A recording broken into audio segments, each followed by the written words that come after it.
Hello, everybody. Welcome to another Comic Source Comic Boom collaboration. Time for DC Spotlight for the week of January 16th, 2024. Already the third week of the new year. Solid week overall, I would say. I think most of the books were relatively entertaining, with maybe the exception of one. Not everything lived up to expectations, but there's probably only one that I was really, I don't know, that I just didn't care for, I guess. So, I don't know. What do you think, Rock?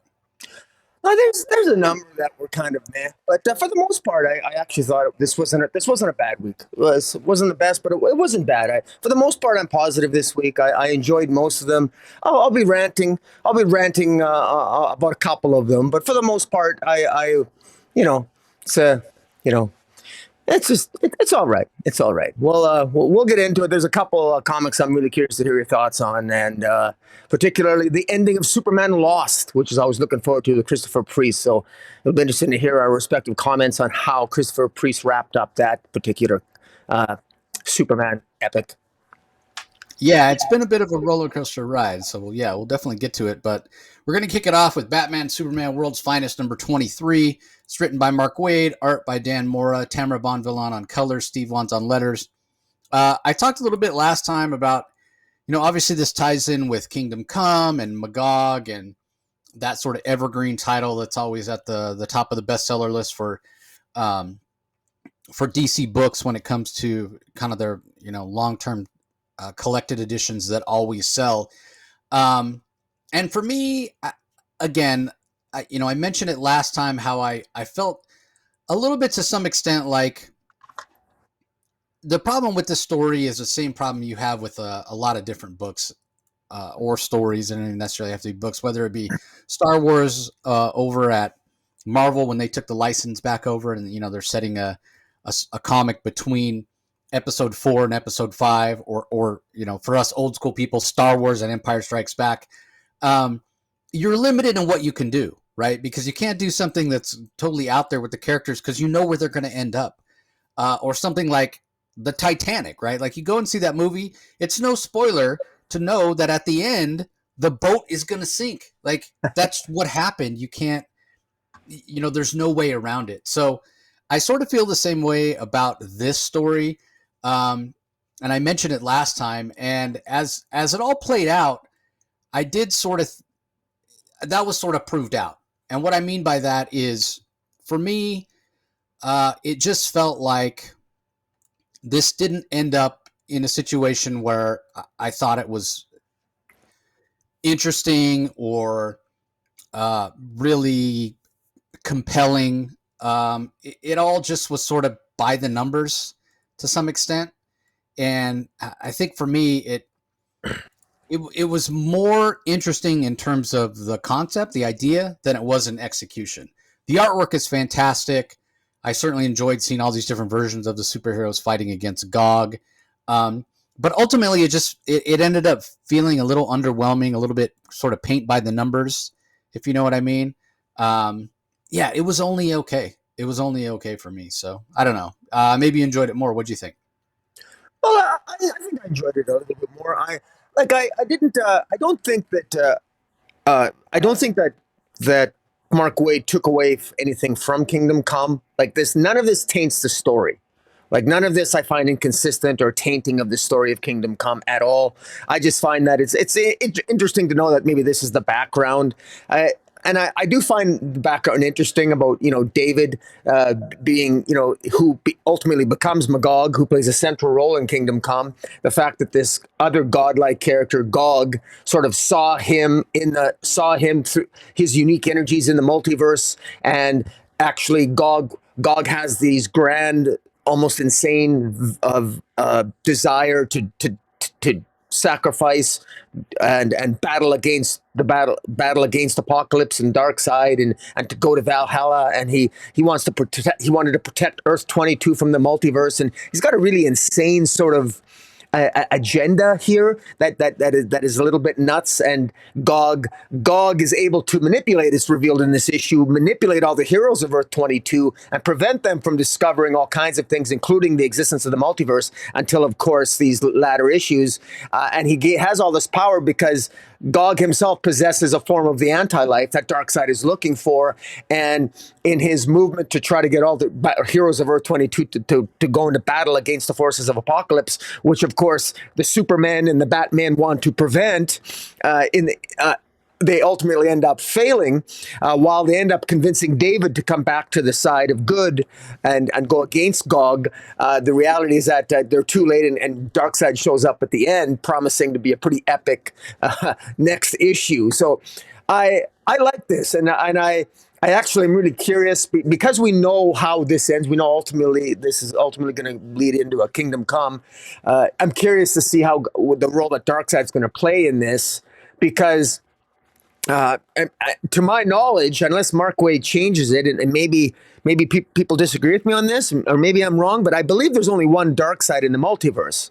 I don't believe every Earth has its own dark side. Every universe has its own dark side, because I think there's still only one Darkseid for all the multiverse. But maybe I'm wrong.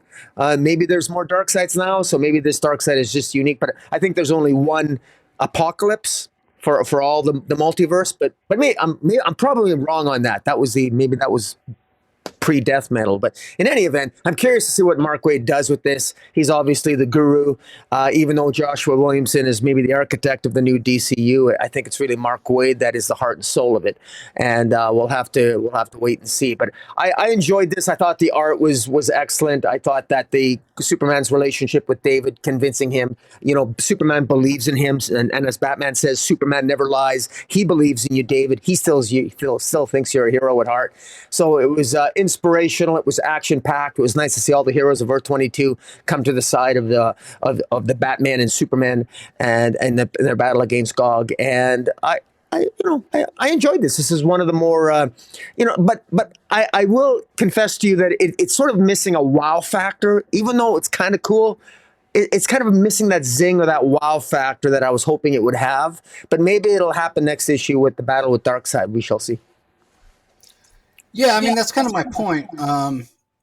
Yeah, I mean, in no way does this invalidate anything that happened in Kingdom Come, or that will happen in Kingdom Come, or anything like that. I just mean that, like, if Magog knows the events that happened here in this book, how does Kingdom Come even still happen? Is sort of my point. I guess he could have his memory erased in an upcoming issue. Again, I don't know. We'll have to wait and see. But I do agree with you on the whole point of Darkseid. My understanding is Darkseid, there's only one Darkseid. He's a singular entity in the DC multiverse. But I don't know. I wouldn't be surprised if somebody at some point gave us a Darkseid who laughs, for lack of a better term, a Darkseid from the dark multiverse. But hopefully not. Anyway, let's move on. Up next, we have John Constantine, Hellblazer, Dead in America, #1. From writer Simon Spurrier, Aaron Campbell handles the art, Jordy Blair on colors, Aditya Bidikar on letters. Last time we saw Aaron Campbell was, I think, on the Suicide Squad Black Label book. I think his art's okay. It's sort of an acquired taste. It's very dark and very muddy. You've got Jordy Blair coloring it, and she's maybe one of the best colorists working in the business. But there's just simply no way with Aaron Campbell's style of art to make it clean and to make it bright. And it's not supposed to be, right? Like, this is sort of a dark tale. This is a John Constantine story. And when we talk about some of the shortcomings that Simon Spurrier might have on his Flash run, the idea of doing, cosmic horror with the Flash being a little bit problematic in my mind. And we've debated on how well it's been working. For us, it hasn't been working that well, but this is sort of right up his alley, right? When you start talking about John Constantine and magic and things that are a little more esoteric and a little darker. And so I think for that reason, this works under the hand of Simon Spurrier. But at the same time, like, this is not my character. This is not my bailiwick. This is not my genre, right? Like I don't get me wrong, I enjoy horror much more than I used to, but at the end of the day, this is still horror. This is still John Constantine, and uh, it's a bit problematic. I know Spurrier, he likes to tell stories that are sort of larger in scope in a lot of ways, which is perfectly fine. But the problem that you start to run into is the problem that we have here, where on the title page, you've got like, how many, like, I don't even know, 10, 12, 15 paragraphs of text to as exposition to kind of explain, okay, here's where we are with John Constantine. Here's kind of the setup or whatever. And there's something to be said for, comics as a medium. Show me, don't tell me. And that is definitely not what we get here, right? We get a ton of, no, he's going to tell us what's going on. So I find this to be sort of mildly interesting. But the other thing about Simon Spurrier, and we talk about this all the time as well, he does have a tendency to be very wordy, and there's a lot of word salad, going on here as well. So it sort of is what it is from that aspect. So I don't know. What do you think of it, Rock? I enjoy this because I do think it's fair to say that if you, I mean, Simon Spurrier's Constantine comic was cut short. It was canceled. And he got screwed over by DC. That was like last year, even a couple of years ago. It's been a while. So for whatever reason, DC, I think rightly for Constantine fans, and even people who are maybe detractors of Cy Spurrier, and I'm hit and miss with him. I liked his Constantine run, and I appreciated. This really takes this explains what the story was leading up to this. So his Constantine run was cut short before he could really complete the story he wanted to tell. And so that's the reason for the exposition at the beginning. And I did read this a couple times, and I did enjoy it. I actually found it funny at parts. He basically Constantine wants to save the soul of someone who might be his son. This black character called Noah. Noah's wanted for murder. Noah's soul has been damned, and Noah might be Constantine's son. And there's a Girl Scout who represents the lords of the Inferno that Constantine meets at St. Augustine, Florida, near a golf course, and he's trying to he needs to confirm what the demon world knows. And of course, Constantine has a mixed relationship with demons, and they all hate him, and they all want a piece of his soul. And to throw a wrench into things, Suspiria introduces Morpheus, the Sandman, pops up, and gives Constantine an assignment that he's got no choice but to take. He's got to retrieve some grains of sand that initially Constantine stole at one point, and then or found, and then ended up being lost again by the Sandman himself. And so Constantine has to find these a few grains of sand for the Sandman, which had been missing for 50 years. And then if he finds them, he'll be rewarded. And I'm guessing, presumably, maybe use the reward he'll try to manipulate to try to save the soul of Noah. Now, that's just me speculating, but in the meantime, he's part of his journey. He's got a contact. He wants to find. This issue ends with him continuing his movement toward that end of how do you locate some strays of some sand? Well, he wants to contact Swamp Thing, and he's expecting Swamp Thing to be Alec Holland. And at the end, I'm guessing it's going to be Levi Kamai, because the comment that Swamp Thing says to him is that John Constantine, Alec Holland, these are not. I do not know them. So I'm assuming that this is the Levi Kamai version of Swamp Thing, which is probably Levi's first interaction with Constantine, maybe, I think.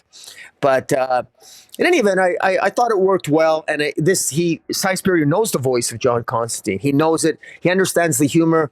The more Constantine, I'm not entirely up on British dialect and what have you, but Cy Spurrier clearly is.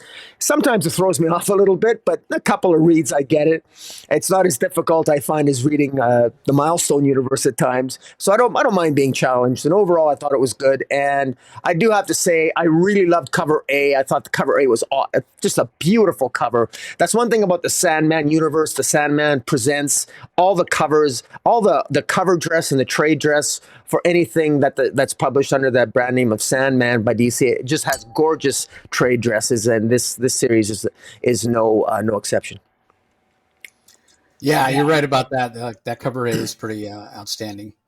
All right, up next we have Superman number 10, written by Joshua Williamson, art by Bruno Redondo and Kaye Felipe, colors by Adriano Lucas, letters by Ariana Mayer. So we saw last issue that Superman got thrown into the past.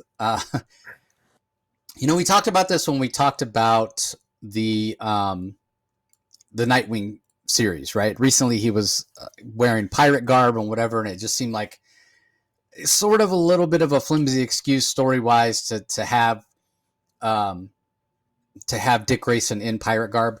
I sort of feel the same way about this when it comes to Superman in the Old West, because ultimately this ends up being almost a one-and-done story. Like, yeah, he's in the Old West. Yeah, he gets thrown back, but nothing really happens. Like he goes and confronts Terra Man, of all people, and that's mildly interesting, I guess. But ultimately, not much happens in this issue in the grand scheme of things. So I don't know. I sort of found it to just be okay. The art I thought was really fantastic. Again, it's not the regular series artist, but you get a chance to have Bruno Redondo drawing Superman in the Old West. I mean, there is a fun aspect to that. But in terms of, advancing the story that with Farm and Graft and that's been going on, it really doesn't do much. So ultimately, I just thought this was okay. And this is one of these comics, and I sort of noticed this when we were getting ready to record. I'm going through and I'm getting all the books in front of me, the digital press copies that we get, and I'm getting the credits all prepared so I can give the credits as we begin to talk about some of these books. And I was thinking about the fact that for some of these books, it happens on Mark Waid's World's Finest. It certainly happens in Superman. There are certain books, for whatever reason, that the title page is a big, giant, double-page spread that says whatever the book is, and then you've got the credits there. This felt like a very short read to me, a very short read. And I as I'm getting the credits ready, I realize, we lose 2 full pages of story here every month just to have this title page. I think that's a problem. I don't like it. And it's something I haven't really been able to put my finger on before, and it kind of struck me this time.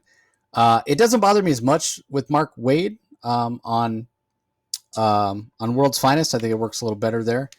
But for some of these other books, particularly Joshua Williams books, where they tend to be very quick reads, I'm definitely noticing it. So I just wanted to kind of throw that out there.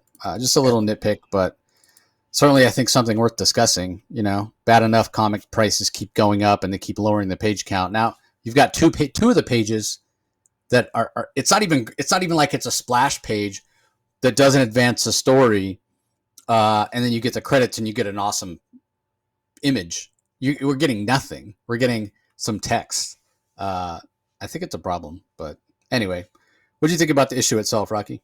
I really like seeing Superman in the Old West, and I frankly would have loved to have had, frankly, 3 or 4 issues of him trapped in the West. I think it would have been amazing. We could have got more of a detailed origin of Moonlight or Marilyn Moonlight. We were basically more or less told what her origin was out of her mouth as opposed to actually shown, which was very disappointing and a complete total cop out on the part of Joshua Williamson. I also want to vent a little bit. I'm going to rant a little bit here. At the end of last issue, it showed Superman ostensibly in the Old West robbing a train that was being protected by Nighthawk and Cinnamon.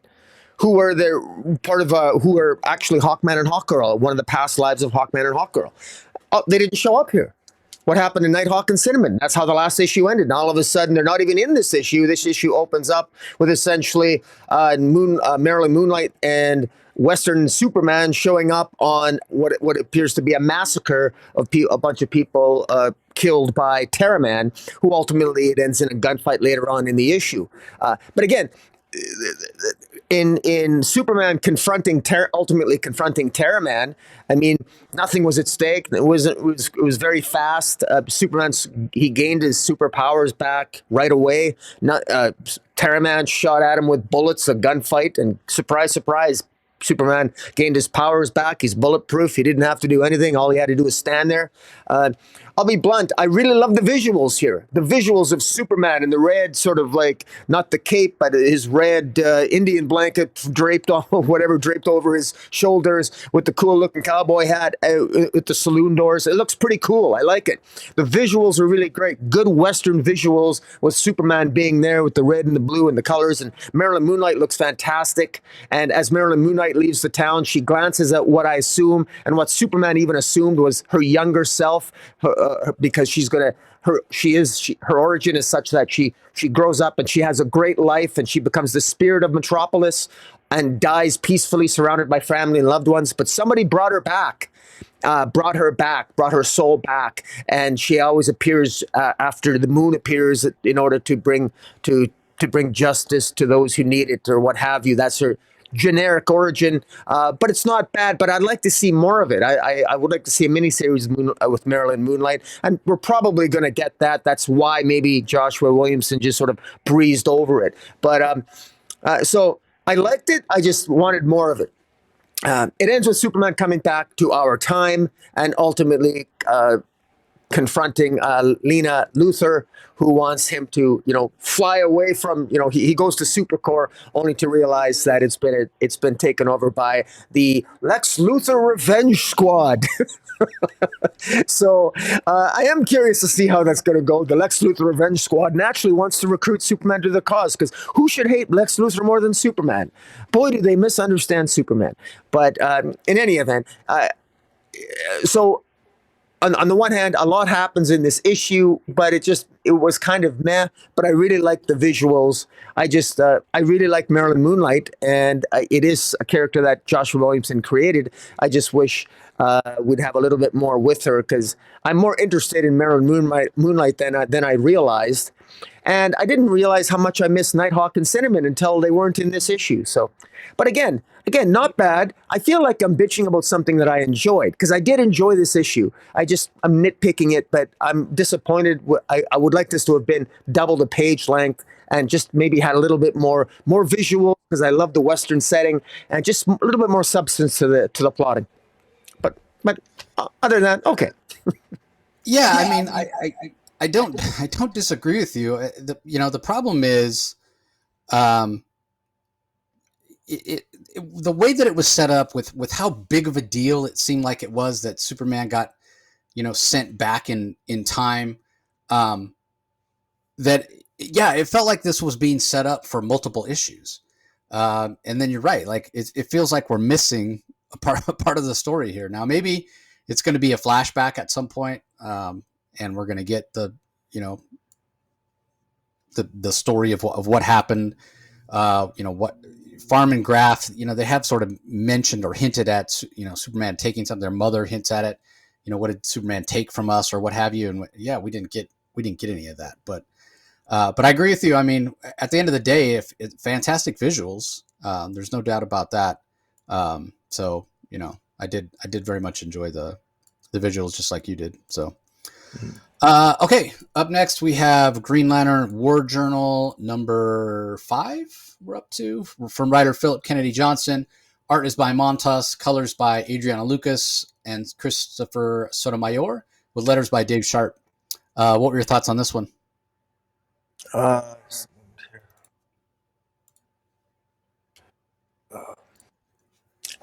felt that it was a little slower paced, but this was it was a character driven issue. I, it's interesting as I'm reflecting on it. It's the one where I didn't really take much notes on, although I didn't really feel that I have to. The bulk of the issue is John Stewart, essentially talking to all the other characters and his fellow Green Lanterns from the other universe. And there was a lot of emotional moments that I thought this was a very highly character driven issue, particularly with very personal and poignant moments between John and his grandmother, and and it really highlighted just how significant it was that John Stewart, literally his willpower, created a granddaughter for his grandmother, like, the one that was lost, and he not only created the construct of of the child, but the child is actually a protector, like, which is interesting. I think that's new, isn't it? He actually creates a construct that looks exactly like a genuine child. Now he's done that before. He's done that in previous issues. Obviously, that's because his mother, he doesn't want to. She goes into shock, and it's to comfort his grandmother. But is this child construct that he's created in order to bring some measure of comfort to his grandmother? Is it something that, does she have powers? Because I get the impression when he talked to her that she can actually protect the grandmother, and we'll see if that actually happens. But in any event, I thought it was very, very moving. And beyond that, that takes up most of the issue. So there was some really good character moments here, and then following that, John Stewart goes with the the other worlds. I can't remember the characters' names. He goes Shepherd, right? Shepherd and the other Green Lanterns to try to find the what do you call them? Revenant Queen. Right, the Revenant Queen and her forces, and they end up being followed by other Green Lanterns, which end up being killed, and that's really it. So not like, again, not a heck of a lot happens, other than, I mean, interesting character work. So Philip Kennedy Johnson is doing really good with the character work here, and at some point, John Stewart is going to be facing off against the Revenant Queen himself. But he is distracted by his grandmother, and the Revenant Queen makes a point of telling him that's his weakness, or at least she thinks that's his weakness, and I'm sure. But ultimately, his bond with his friends and his family and his loved ones will ultimately end up being shown to be John Stewart's strength. So you can kind of see where it's going. But Philip Kennedy Johnson does a good job of conveying the notion that, well, maybe John Stewart is kind of distracted, but even Shepherd seems to realize that John Stewart is probably more powerful than he lets on, and because of all these other distractions, his fellow Green Lanterns know that that's part of John Stewart's strength, and so that'll probably play out in future issues. So, and the art, what my God, the art's fantastic. Montos's art is just really, really good. Really, the character moments, particularly when he's confronting and he's holding his grandmother, and the expressions on their faces, and even at conveying horror. Monto seems to be very good at facial expressions, and then the color work is great. The action feels real and visceral, and this does have sort of like a horror comic feel. It's interesting how different this Green Lantern comic feels than Jeremy Adams' Green Lantern. They're both excellent, but they have two very different kinds of tones, and I like it because you get two different. They should have different tones to it, and in fact, that's one of the benefits that we readers have with all the Green Lanterns comics. There's a very decidedly different tone between Alan Scott Green Lantern and by Tim Sheridan, Jeremy Adams Green Lantern with Hal Jordan, and this Philip Kennedy Johnson's John Stewart Green Lantern. It's we're very lucky to have three very interesting and thoughtful interpretations of these characters. Yeah, I don't disagree. They all have very different feels, and you're right in saying this is very much a character centric chapter in the story, and that's kind of what I find interesting.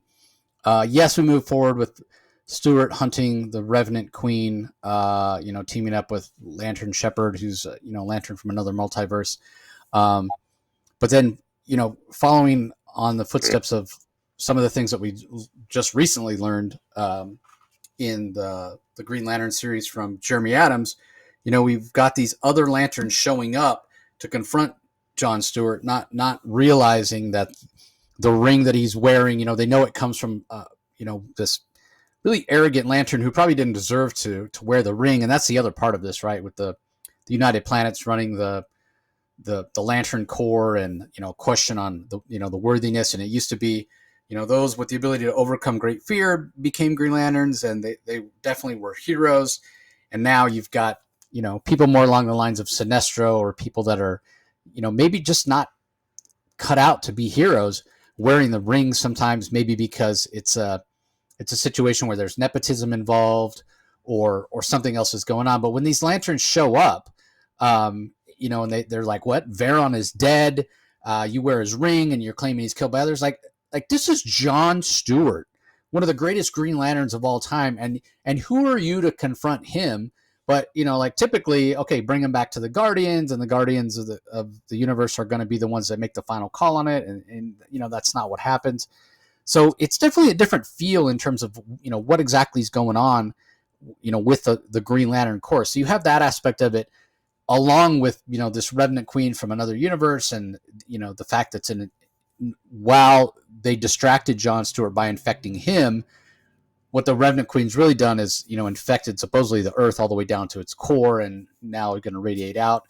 So he's got a real problem on his hands, right? So that's like this big overarching story that's going on, that's kind of in your face and drawing all the attention. And somehow the Dark Stars are going to be involved with that, which is a very, very underrated series. It had some awesome Travis Charest covers back in the day. But we see that symbol show up here, and it's mentioned a couple times. It's shown up on the ground, and then there's some sticks that are formed into the symbol of the Dark Stars. John Stewart obviously recognizes it. He tells Lantern Shepherd, I even was a Dark Star at some point. So again, the world building from Philip Kennedy Johnson, very impressive. How's that going to play out? Is that going to play out as part of the story for the Revenant Queen, or is it going to be a future plot line? That remains to be seen. That's really interesting. But I think the most important aspect of this story, which is much less in your face, although it's still there, is what Rocky was talking about.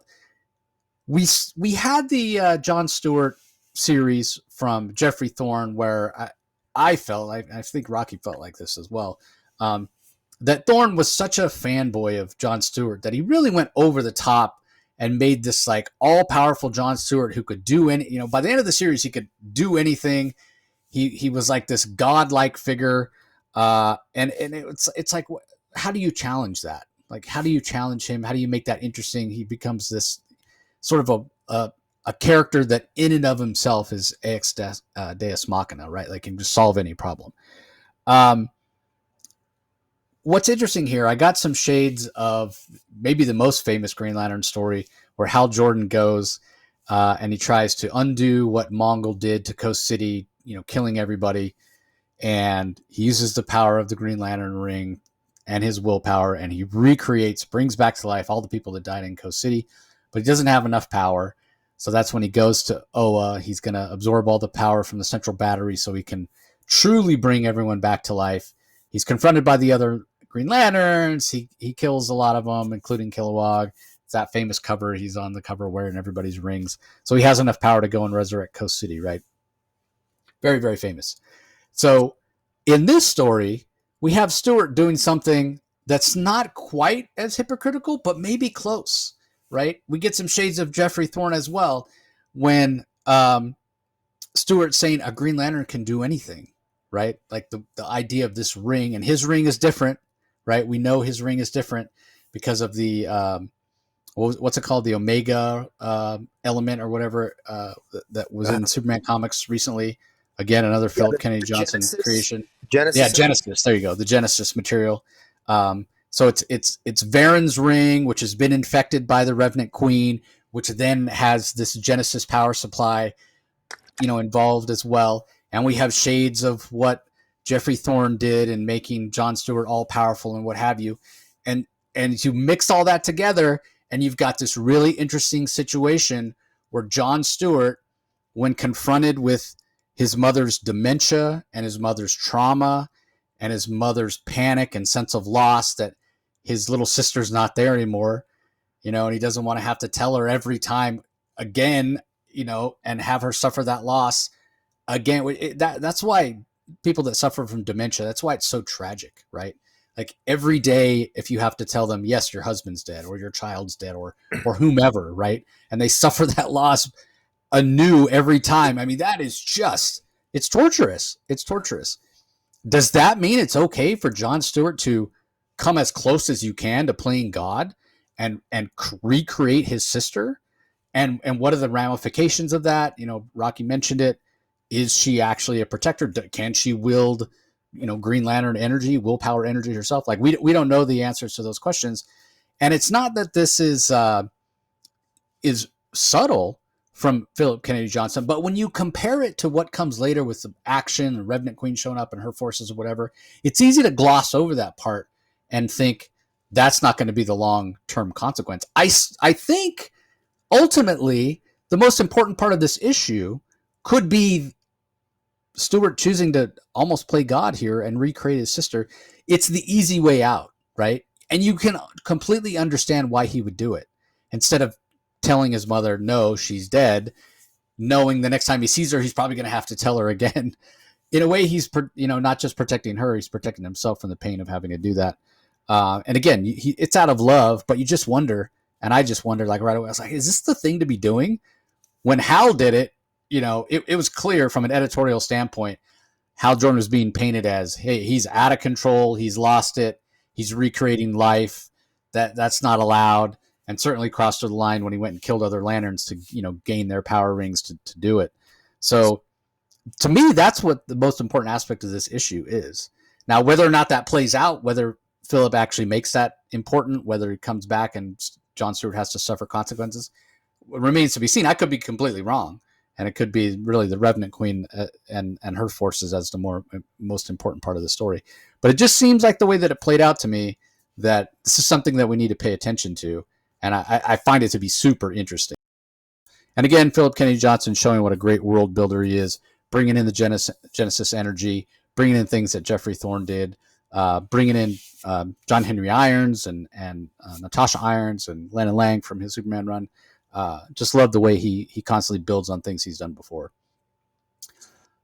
All right, let's go ahead and move on. Up next, we have Jay Garrick, The Flash, issue number 4 from writer Jeremy Adams. Diego Orlatuga handles the art. Luis Guerrero on color. Steve Wands on letters. What are your thoughts on this one, Rocky? Jeremy Adams once again has provided an entertaining issue, and he threw a little bit of a wrench into things, and a very pleasant.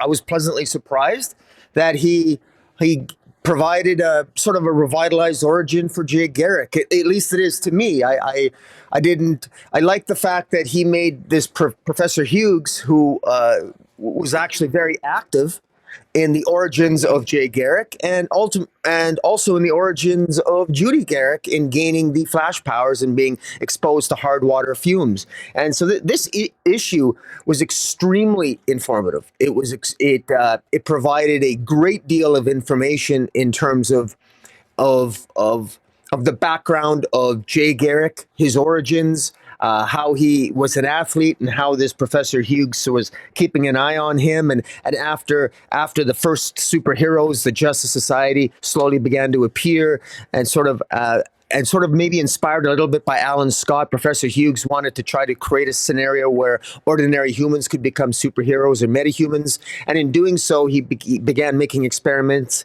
And that's how he stumbled upon Jay Garrick, who Jay Garrick was a bright young man, was also an athlete, but rather an unassuming but yet bold and brave young athlete. And Professor Hughes kept a diary, and this diary is ultimately found its way into the I guess the CEO of Star Labs, of this Mr. Slate, who in our present is talking to Jay Garrick and Judy Garrick, and Mr. Slate is basically reveals that his Professor Hughes is responsible for the creation of Star Labs. And now this is news to me. I mean, I think this is new history. If it is, I can be correct. I stand to be corrected. But I like the fact that Jeremy Adams gives us an origin of Star Labs as well. That Professor Hughes not only was responsible ultimately for the accident that had led to Jay Garrick becoming exposed to hard water fumes and getting access to the Speed Force, but also Judy Garrick, and ultimately over the years in his working in secret through the creation of Star Labs, trying to work secretly and investigate other superheroes with the ultimate goal of trying to make ordinary humans metahumans, or to have them gain superpowers.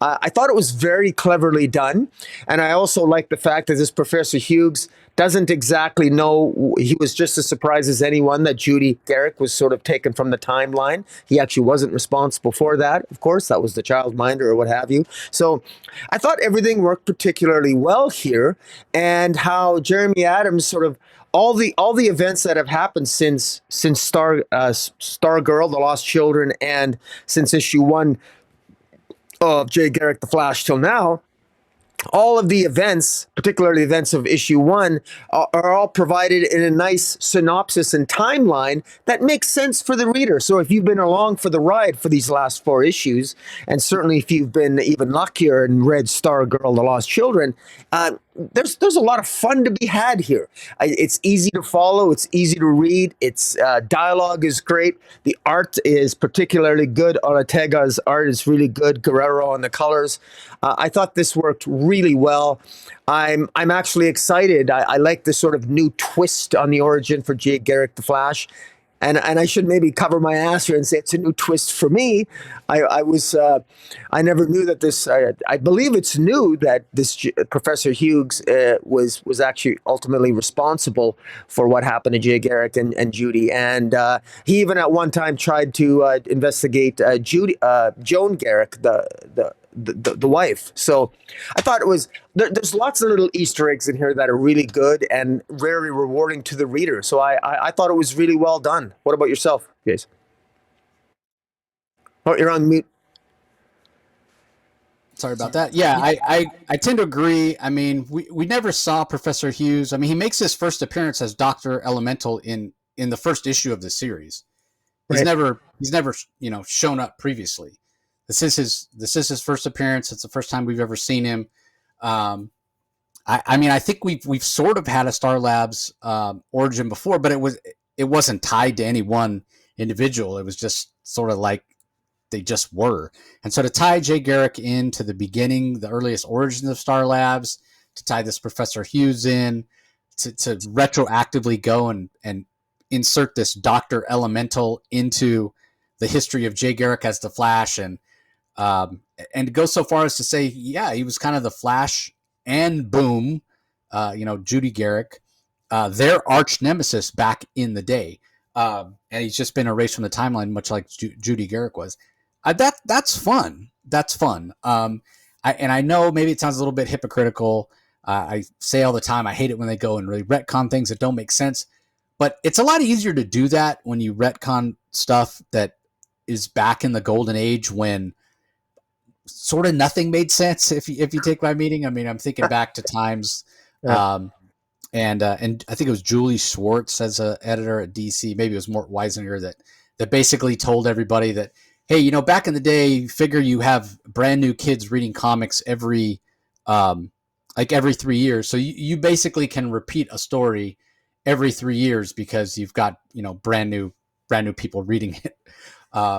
So a lot of times you go back and you read a lot of that golden age stuff. It's not sophisticated. It's not really serialized. A lot of one and done stories and what have you. But that's not what modern comics are. And Jeremy Adams is getting a chance to go back and retroactively add in Judy Garrick, to add in this Dr. Elemental. And it makes a really compelling read. Like I had no idea this was where this story is going to go. This is my favorite issue of the series so far. And the other thing that's interesting is in this flashback, we see a television report, a television news report about a hero showing up and what's going on, and it's kind of this thing that inspires um, Professor Hughes to start his research, and hey, maybe there's more to what we can be as humans and what have you. Uh, the interesting part about it, it's not Superman. I expected it to be Superman on the screen of the television, and it's not. It's Alan Scott. It's Alan Scott Green Lantern, and it's intimated that he was the first hero, which is interesting. Because it's still like a Superman like pose. It's still the car over his head. He's just using the ring to hold it up. So, yeah, a lot to like here. I agree with you. The Diego Orlutuga art, his art has been just a little bit inconsistent for me. There's times where it hasn't been quite as clean as others, but this is definitely maybe his best art to date. Maybe it's just that I love the flashbacks and all the sort of the montage pieces that show up in this issue. But man, yeah, I'm a big fan. I'm a big fan of this series and a big fan of this issue in particular. So, all right. Up next, we've got Justice League versus Godzilla versus Kong. We're up to issue number 4 from writer Brian Buccellato. Christian Duce is the artist. Along with Tom Derenick are the artists. Luis Guerrero on colors, Richard Starkings on comic crafts, Jimmy Betancourt handle the letters. We get a chance to see Aquaman unleash the Kraken, right? Everybody's so familiar with that term. I got to be honest, I'm not even sure exactly where it comes from anymore. And it's sort of cliched and over the top, but damn if this issue just isn't a heck of a lot of fun. I really appreciate the art by Duce and Derenick. I mean, when we see these giant monsters, they feel big, they feel dangerous, they feel formidable. The word I just keep coming back to time and time again when we talk about the series is fun. The other aspect of that's, I wouldn't go so far as to say secondary, but because it is there, but it does take a backseat to kind of the over the top action and the idea of these giant monsters and what have you, which I give all the credit in the world to Brian for bringing that to life, and the artists that are doing a fantastic job as well. But there is character work here. It started in that first issue when we were talking about the fact that we had Clark Kent thinking about proposing. We've got members of the Justice League that are worried about Superman. The question, is Superman really dead? Is he not? Will he have a chance to come back?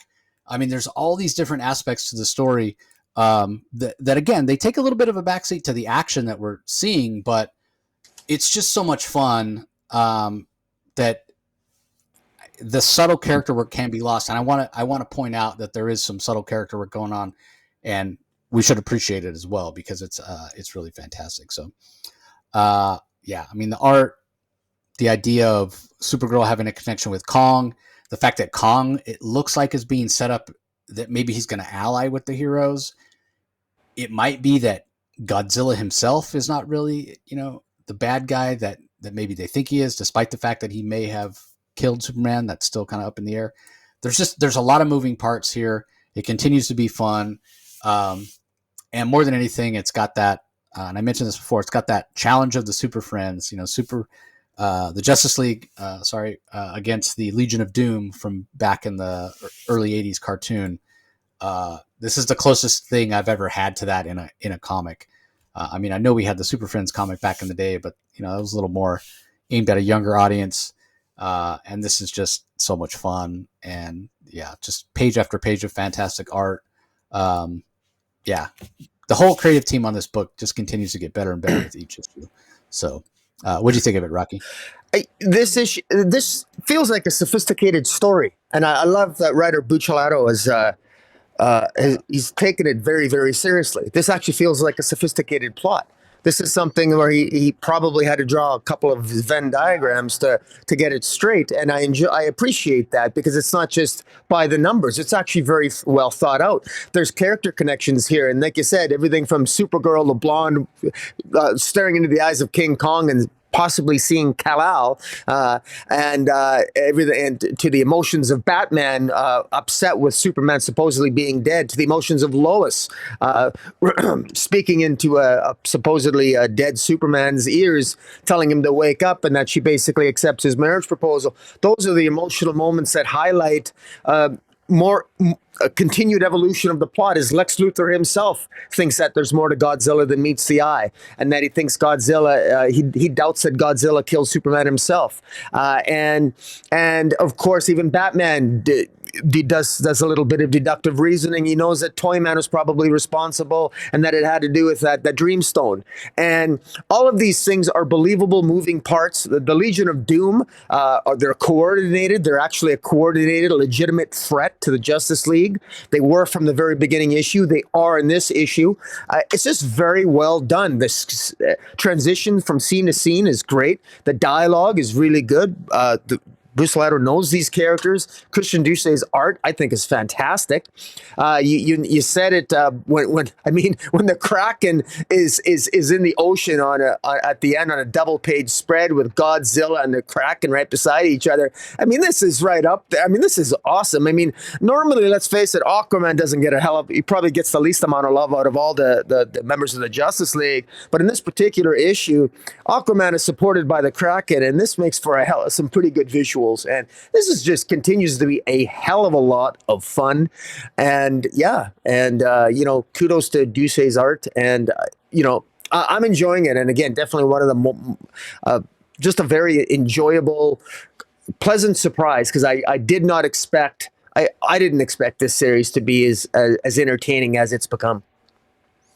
Yeah, you mentioned it being sort of a complicated story. I thought it would be fun, right? I thought it would be over the top, but there was a part of me that sort of expected. You remember we got the Jurassic League, and that that was kind of fun and over the top and whatever. I sort of thought this would be that, where it's just kind of over the top fun and not a sophisticated story and not something where you're really thinking about it after and with character development and that sort of thing. But that's really what it's turned into. It's turned into something so much more than the sum of its parts. So.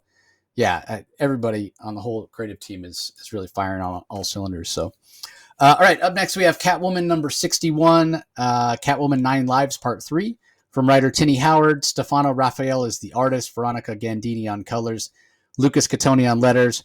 I'm really curious to get your take on this one. You mentioned a couple of books this week that you were curious to know what I thought. Is this one of them? Because I definitely wanted to know your thoughts on this one. Oh, really? Well, frankly, I think that this is an interesting plot line that's wasted on this character called Catwoman. Now, I think Tini Howard's got a really great concept here, but these stories aren't interesting enough. They're not. She's not making the concept. She's not translating the concept into interesting stories. The whole idea that Catwoman has 9 lives. And she decides that she's going to use up these 9 lives to basically embark on all these scores and these thefts that she always wanted to do, or all these goals that she had in the back of her mind, but she could never do before because they were life-threatening to her. And it was a score that she could never pull off, but since she's got some lives to kill, why not do that? That's kind of interesting, except the scores that she's embarking on, I just think are just really dumb, either beneath her or just plain, I think, really stupid, like this issue. Going after radioactive, why is she going after radioactive material when if it's that deadly, just tell Superman to fly into the place and get it. This issue was baffling to me. I don't understand what the hell she was doing. It was totally, the other thing too is, and again, I'm going to go on a little bit of a rant here. I don't feel that Tini Howard quite gets Catwoman, to be honest with you. I view Catwoman as a thief. First and foremost, a criminal. She's a thief. And she's a thief, and she likes to have sex with Batman. That's Catwoman. Simple as that. And I don't overthink the character. I don't buy Selina as her having this, I've got 9 lives, I'm gonna go save lives. I'm gonna go save a country from radioactivity from like Chernobyl or some what? This is Selena. Selena's going to go on the ultimate score. First of all, it's insulting to suggest that Selena would have 9 lives and have to be immortal in order to pull off a score. If you challenged Catwoman and said, "I bet you can't pull off that score, Selena. It's too dangerous for you. You're probably chicken shit. You'd have to risk your life, and you're too much of a coward to pull off that score." Selena Kyle would say, "Challenge accepted." She wouldn't. Like I just. I again the premise of this, just like Gotham War, I have a hard time with the premise. But I acknowledge, like you've reminded me before, this is the story we're getting. So okay, I'm going with it. I'll go with it. But the story should be more interesting in this, and the choices that Selena is making, she is. I truly feel that she's wasting these lives on fairly what I consider to be insignificant actions, or at a minimum, not particularly as entertaining as they could be. Now, while she's doing all this, embarking and trying to get this radioactive materials, there are some nice moments here. So, Teenie Howard, again, she doesn't execute these. She's got good concepts, doesn't execute them well in stories that I find interesting enough.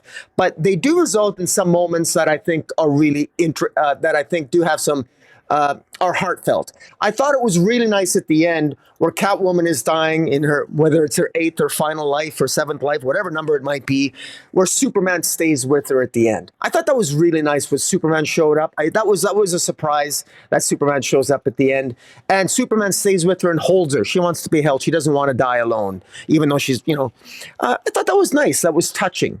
And again, it was a curious choice for Catwoman making the choices she did getting there, but I thought those moments were nice. I am mildly intrigued by this mysterious force that maybe is responsible, working in conjunction with the meteorite that gave her these immortal, like 9 lives of powers or whatever it is, 9 lives. I'm not sure exactly what this force is. That's still kind of a mystery. But this force, or this spiritual essence, this that speaks to her in the force in the body of a radioactive cat, it seems to be impressed with the choices that Selena is making, which is complete opposite of me, because I'm not impressed with the choices that Selena Kyle is making. And I don't believe that these choices are true to who Selena Kyle is. But I can absolutely be convinced otherwise. And I think that Teenie Howard has lost an opportunity to convince me that Selena Kyle isn't anything other than a thief. She's failed to do that. And I don't buy it. And I think opportunities were lost here. There's some, again, moments where I'm questioning, maybe I don't know Selena Kyle. Well, that's good. As a writer, you're making me think. Maybe I don't know Selena Kyle. But it's missing something. It's just she's jumping too quick from adventure to adventure. There doesn't seem to be a rhyme or reason to this, that none of these stories seem to have linkages to each other. This is completely out of the blue, out of nowhere. After it just feels, it feels like, again, it feels like a great concept for a story poorly executed. That's how it feels so far. So that's how I feel. Mini rant. I apologize, but what do you think? Yeah, it's funny. I don't know that it's poorly executed. But maybe that is the right way to put it. I mean, technically, it's a very well done comic. In the past, one of the things that I've said about Tinney's work is the pacing seems off. Maybe the story she's trying to tell a little too big, feels a little choppy. We're not getting enough space to let the story breathe. At least with Selena here, and it's not that we don't get some of Dario and some of Amiko back in Gotham City. We get a little bit of the supporting characters, but mostly we're focusing on Selena here, which to me is how it should be. I mean, Catwoman should be a solitary character. I hate the idea of Catwoman and Batman together, and I've said as much. You say to you, it's pretty simple. Catwoman is a thief. She likes to have sex with Batman. To me, Catwoman's a thief, and there can be some playful attraction with her and Batman, but I don't think it should ever get to the point where they have sex. I don't think Catwoman really, in my mind, the character doesn't really love Batman in the traditional sense, right? If there's any sort of flirtation or any sort of, connection there, Catwoman's going to ignore that for the sake of the score, for the sake of stealing it. She's going to exploit it. She's going to certainly want Batman to fall in love with her, but only so she can use that later to get what she wants. At the end of the day, she's a thief, and that's it. Like, I don't even forget about the sex part, right? Like, she's a thief. She wants to be the best thief in the world, and she will do anything to be the best thief in the world. And what she that also goes along that she won't do things that will compromise that. And having some kind of actual emotional, mature relationship with Batman compromises that. Because I think at the end of the day, all Selina really cares about is being the best thief in the world.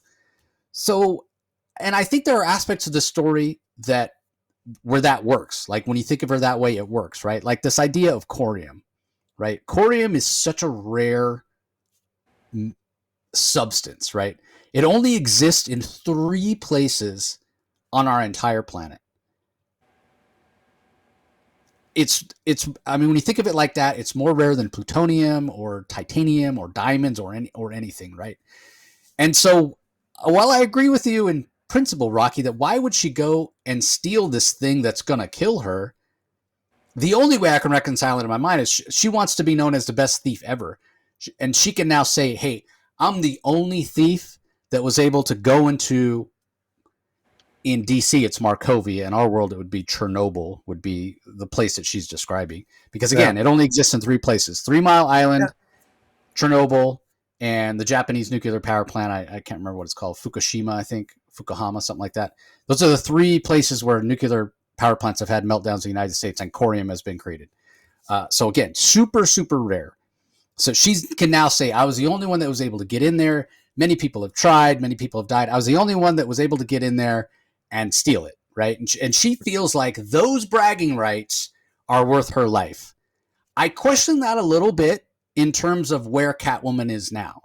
Because, you say you think that Tini has maybe a lack of understanding of who Catwoman is as a character. I think DC Comics as a whole has a problem with who Catwoman is as a character. And don't get me wrong, I love Tom King, but I don't ship Batman and Catwoman. And I think putting them together and what because Tom, feels exact opposite of me, apparently, in terms of them belonging together and they're meant for each other, long lost love, soulmates, whatever label you want to put on it.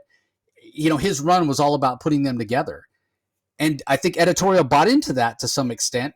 Even now, it's like they don't know what to do, right? We saw it with Gotham War when you had Selina and Bruce at odds with each other. But wait, they're supposed to love each other. They're supposed to be together. We had the Batman Catwoman series, and I know it was Black Label or whatever, but that's sort of what Tom, where they would have gotten to, and they're eventually going to get married and have kids or whatever.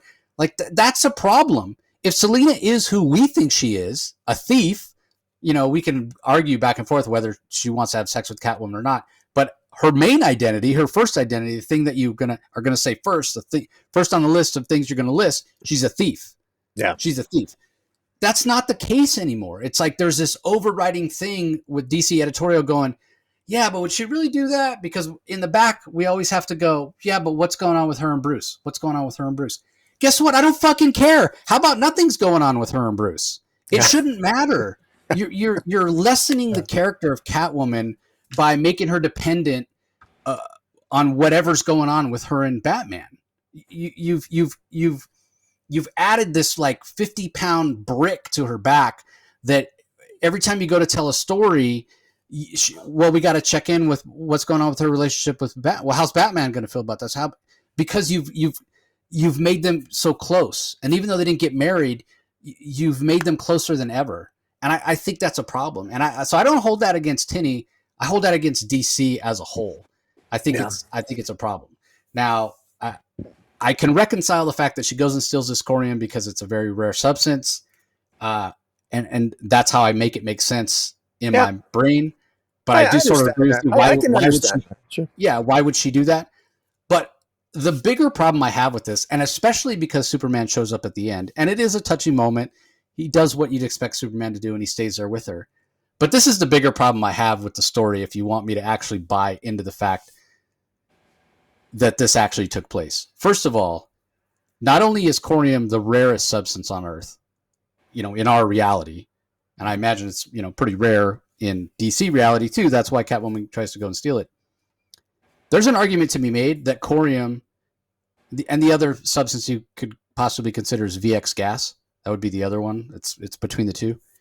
Corium is the most dangerous, deadly substance on Earth, right? You're talking about a substance that is so radioactive it provides its own heat source, and it's sort of recreating fissionable material, like it's almost a self-sustaining nuclear reaction. It is, far and away, the most dangerous substance on Earth in my mind. VX gas, because it doesn't, basically reproduce itself, I think is less. So I would put that number 2 on the list. If corium exists in the DC universe, which now it does, according to Tinny Howard, and this is a universe where Superman exists, there's no reality, there's no situation, there's no scenario that would possibly happen where Superman would not go and get rid of all the corium because it's the most dangerous substance on Earth. Especially if he only's got to go to 3 places. Yes, exactly. Like, if Superman existed on our reality, the first thing he would do is go get all the corium and throw it into the sun because it's that dangerous. That's the first thing he would do. So if Superman's all about saving lives, why would corium would not exist in the DC universe? He would go and gather it all up and launch it off into space, like take it out into deep space where it might actually freeze. He was waiting for an immortal cat thief to come along to do the work for him, obviously. Yeah. I mean, that was the thing that I kept going, wait, corium exists in the DCU? Why Superman would not allow that to happen? Like it totally falls apart. I know I'm totally nitpicking. I'm totally playing script doctor or whatever, but we both it's the same problem I have with, the Man of Steel movie, where Superman's there kissing Lois when people are buried in the rubble. It doesn't make sense. He wouldn't do that. God damn it. So anyway, now my rant's over. We're going to move on. I mean, I did enjoy the story for what it was, but yeah, there's some fundamental flaws, and DC needs to just sever Batman and Catwoman. I don't know. The problem is they let Tom do what Tom wanted to do to some extent, then they didn't let him finish. That's part of the thing. Like, if you're going to have him do it, you should have just let him do it, regardless of what the sales were. Because now you sort of half did it, and it's almost worse. I don't know. I don't know that you can even ever go put that genie back in the bottle. But anyway, let's move on. Up next, we have Nightwing number 110. It's a Beast World tie-in. Tom Taylor's the writer. Sami Basri on art. Vicente Cifuentes inks finishes. Adriano Lucas on colors. Wes Abbott on letters. We're basically getting the origin of Ava Apex, which is the green-skinned woman that we saw previously, I think in one of the Beast World anthologies. So we basically get the origin of that. We also have Nightwing and Superman, John Kent version of Superman, going and rescuing Damian, Mr. Mittens, which is just a hilarious name, Mr. Mittens, to call Damian Wayne. I think everybody who knows Damian should call him Mr. Mittens from now on, because it would totally piss him off and make him seem, much less dangerous than he is. So this was action-packed. It was well-paced. We've also got a former hairdresser who has been transformed into a bear by Beast World. For those that don't know, that's 100% Gail Simone. He even says that the former hairdresser's name is Gail. She's like the champion of the underground fight ring. So Tom Taylor, and Gail Simone have this sort of tongue-in-cheek beef online on Twitter and what have you, and they always, give each other a bad time. So the fact that it's a bear, and for some reason Gail's called a bear by various people at times, and before she was a comic writer, she was a hairdresser. So this is totally Tom Taylor, totally. Not tongue-in-cheek, but going all out to call Gail a bear and put her in this comic and have her as this formidable fighter. So the biggest takeaway from this is it's fun. The art's really strong. And this Ava Apex character coming out of Beast World is going to be a character that's going to show up time and again. She had some super rare disease. She was bitten by a monkey when she was very little. Her parents were missionaries, apparently. And yeah, she goes to be infected by a spore, and instead she rips a spoke off from her wheelchair, stabs it, eats it, turns green, and now when she touches the various tattoos around her body, these tattoos being things that she's hunted and killed, she can transform into these various things. So to me, it's kind of not really that interesting of a character. But this is her origin. It's not her first appearance, but kind of the origin of her. So, speculator alert, if you're curious, you can check it out. But ultimately, a little bit of a paint by the numbers book. I typically, and I've said this before, I try not to read ahead when it comes to the press preview stuff we get. Sometimes, weeks ahead based on schedules and what have you, or they're available to us. But I try not to read ahead because I don't like it to color my outlook on the books that we're talking about for this week. That being said, I've read all of Beast World. I think Rocky has as well. And maybe the fact that I know the way everything ends is coloring my outlook on this issue and who Ava Apex is a little bit. I don't know if subconsciously it's doing that or not, but I mean, this is okay. It doesn't blow me away. The art is solid. I don't find the character of Ava Apex to be particularly interesting, so maybe that's why for me it's just sort of a meh issue. Yeah, so take that for what you will. What do you think of it, Rocky? Did you like it more than I did? I think I did like it a little bit more than you did. I think I like the character Apex Ava a little bit more than you did. And incidentally, I think it's Apex Ava, or you said Ava Apex. I think it's Apex Ava. Although, yeah, possibly. But then one of the when they introduced her, one of the doctors said her name, said Apex Ava, and there was no comma after Apex, so I don't think he was saying the last name first, so to speak. But in any event, I think you're right. I mean, when I Google it, it comes up as Apex Ava. Yeah. So in any event, just for a little bit of detail here, I Googled it because I was curious that the monkey that she was bitten from had the Sakusha disease. And so Apex Ava, when she was young, she was infected with the Sakusha disease. And it's the same disease that infected young Garfield when he was young. So Beast Boy, when he was young, was infected by the Sakusha virus as well. And his parents saved him, but his skin remained green and he gained the ability to shapeshift. So her origin is related to the same disease that led to Beast Boy. And just to add a little bit more insight into the origin, not only did she have the Sakusha virus suffer, but her skin turned green from the Sakusha virus. But now she ate one of the the Garo spores. And of course, Beast Boy was infected with the Sakusha virus. So that explains why Apex Ava likely she's not like eating one of the Garo spores gave her additional superpowers. It gave her powers that she didn't have before. So I think that's kind of cool. So she never got her powers from the spore, but it was from eating the spore, which was a part of Beast Boy. So there's a relationship there. I think that's kind of cool. Also, she apparently started hunting people when she learned she was dying. So that's what the doctor said. So that's kind of interesting. So but now she's probably not dying anymore, but yet she started to hunt. Was she slowly dying from the Sakusha virus? And then now that she ate a Garo spore, is she presumably cured and she's not dying, but she's continuing to hunt, and all the tattoos of every animal that she's hunted and killed is on her body, and she can now shapeshift and become one of them. I think that's kind of cool. Sam Basri's art, I think, is it's not bad, this issue. I have to admit, I am looking forward to some of my favorite artists drawing Apex Ava, because she's a sexy new character, and because she actually I kind of like, all the tattoos on her body. I think it would make for a very, very interesting sort of character, but a bitch of a character for ongoing artists to consistently draw Apex Ava to get all those tattoos in the right spots of her body. Just to add to the sexiness of the character and the naughtiness of the character, as she escapes Nightwing at the end, there's an eagle right above her private parts that she touches, and she turns into this eagle. So interesting location for the tattoo. tattoos. But I thought it was interesting. If I'm nitpicking on the art, I would have probably gone with a different artist. But it was the story was pretty good. The characterizations and the dialogue between Nightwing and John Kent and Mr. Mittens, Damien, I thought was pretty good. And yeah, and there is a cover there that just has Apex Ava on the cover, and it is.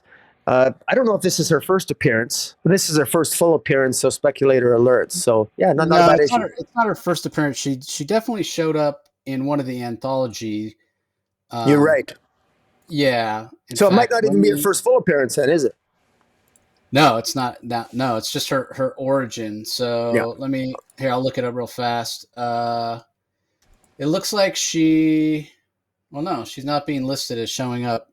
Um, but yeah, she definitely. Hold on, I'll go to the other because that'll show me her Well, first appearance if I go to the other site. Yeah, so her first appearance was actually no. They're listing this as her first appearance, which yeah. we know it's not. It's not her first appearance. She showed up. Maybe they're considering that a cameo, but she did show up in whatever anthology story where Damien got turned into Mr. Mittens. Yeah, that's right. When Damien went underground and was looking, she shows up there. But yeah, it's just one panel, so maybe they're considering that a Yeah. cameo. I, Um, I will give a shout out to this cover. Cover A represents a meme for those who there's a common meme that's been around the internet for years, and but it's see if so for all comic book lovers out there, look at cover A with Nightwing pointing angrily at Mister Mittens because there's that meme going around where the one lady is pointing at some guy and is pointing at him and screaming, and the meme is used for different to convey different things with different dialogues. And um, Daniel Semper has decided to put that meme on the cover. I gotta say, I just want to give a general comment here that I've really not liked the cover A's on Nightwing. Pretty much 90% of them I think are just terrible, and this is definitely one of them. I don't know if they're trying to go for humor, but it's just a lot of the covers are just boring, uneventful, not particularly good, to be honest with you. Despite being serviceably drawn, I've been disappointed with by far the majority of them. Early on, the issues were okay, but this cover is just terrible. Has really, I don't know. It's just a miss for me. So it's every now and then. I mean, I usually get cover A's, but man, with Nightwing, I'm always inspired to get some of the variants because the cover A's just are never particularly good in my opinion. But art is subjective. yeah, I didn't think any of the covers in this one were particularly great. Okay, if you want the first appearance, it's actually Nightwing 109. So it wasn't an anthology. It was the backup story in Nightwing 109 where Damien went underground, and that's where she shows up the first time. So Makes sense. previous issue of Nightwing, if you want to get the first appearance of Apex Ava. All right, up next we have Titans #7, written by Tom Taylor. Travis Moore handles the art. Tamara Bonvillain on colors. Wes Abbott on letters. This is an okay issue. One of the things that I really like about the issue is it does show the bond that the Titans have.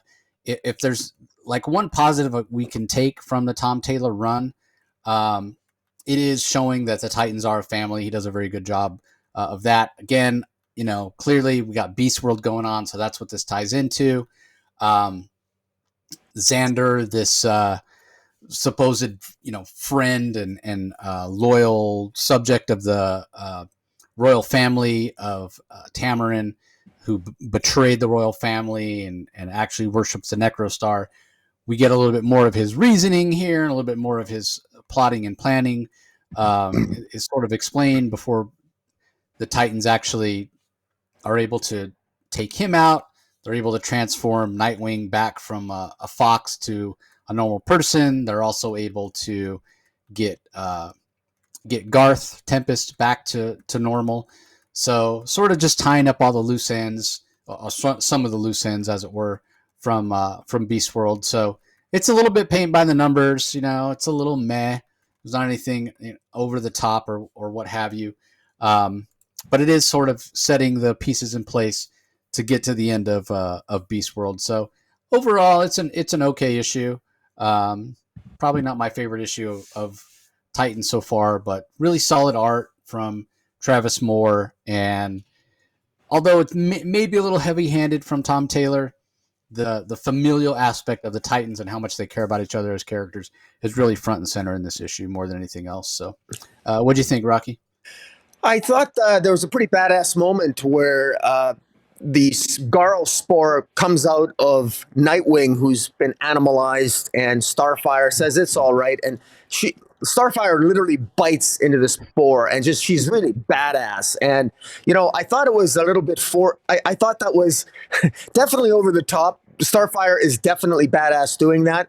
Although, again, it's a nitpick, but I know of no other hero, including Superman, who seems to be able to do that, who just bite into it and then just toss it aside.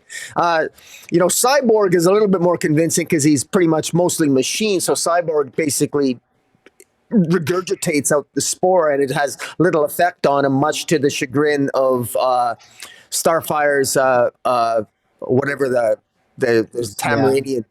What's his name? Xander. Xander, right? But yeah, like most of the Titans issues, this conveniently sort of wraps up.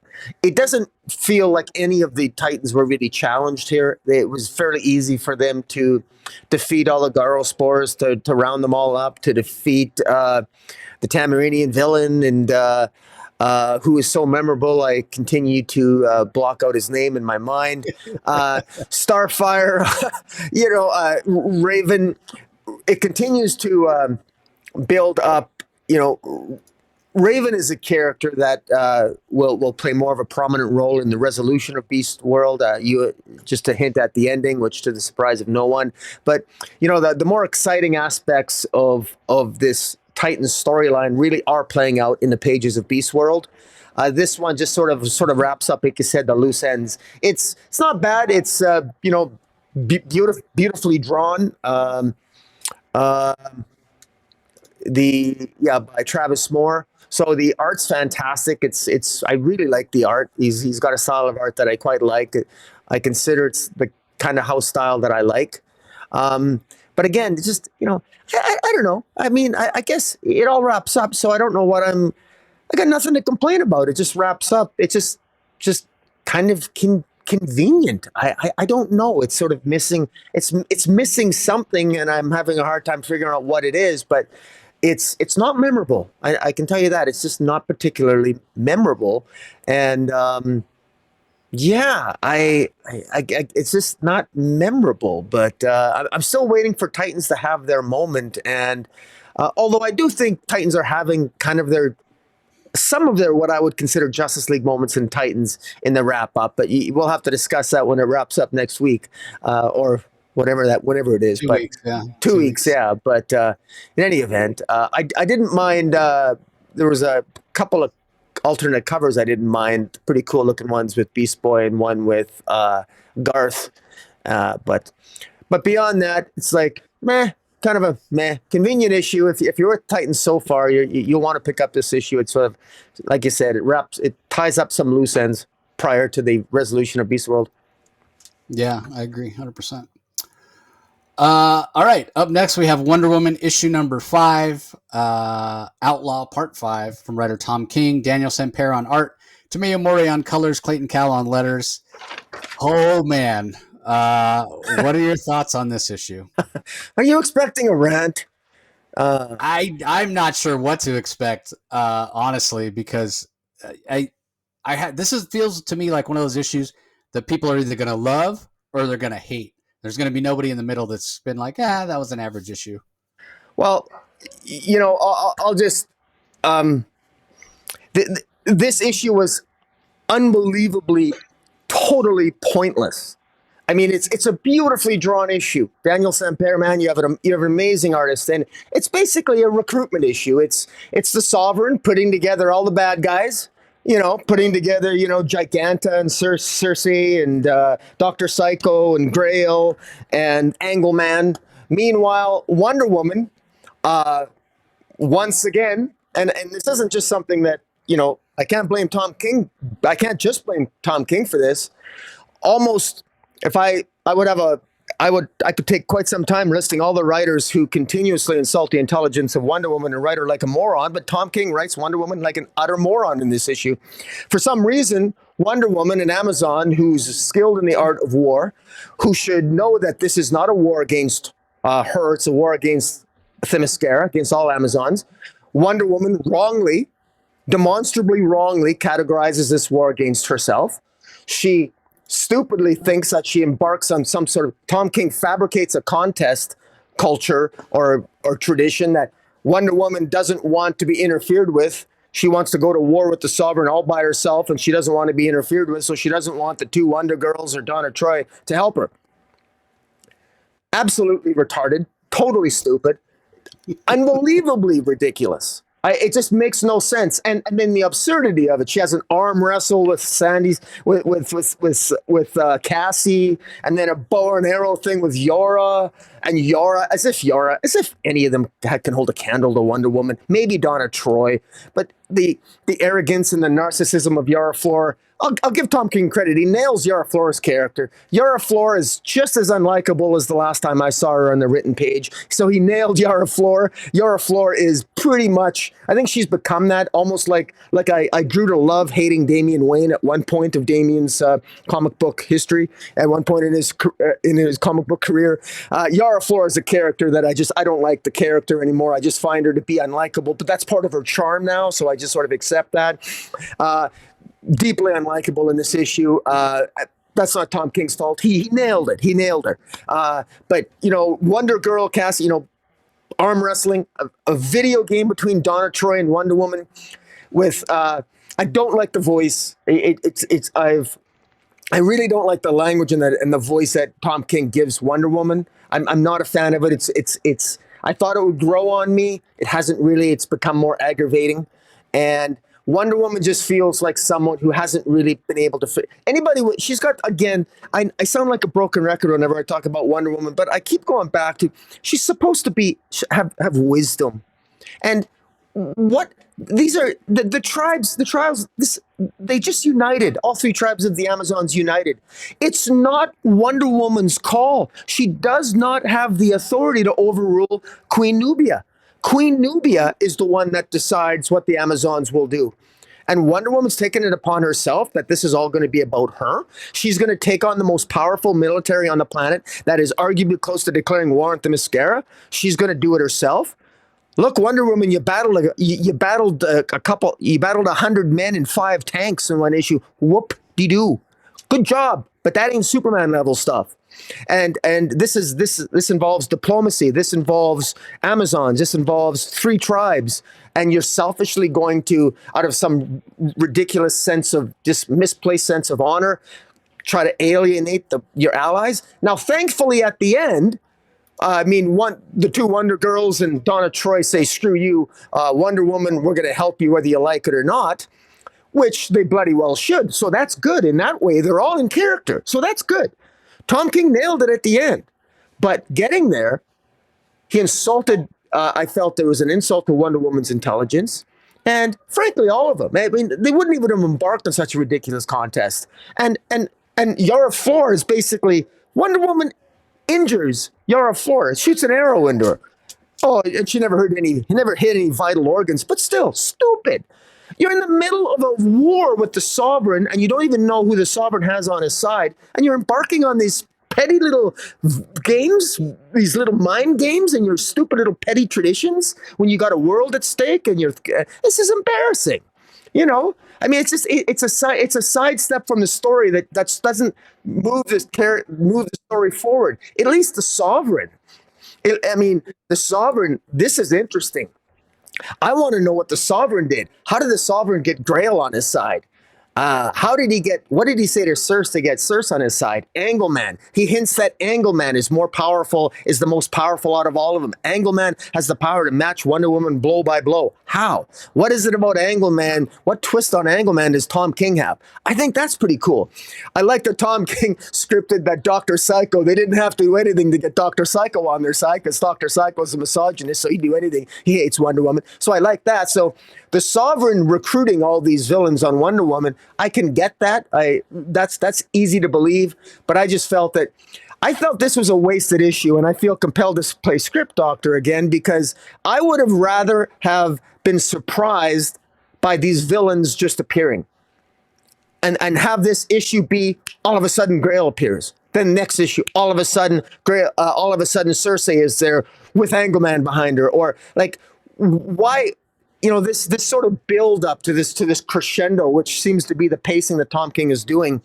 I've got mixed feelings about.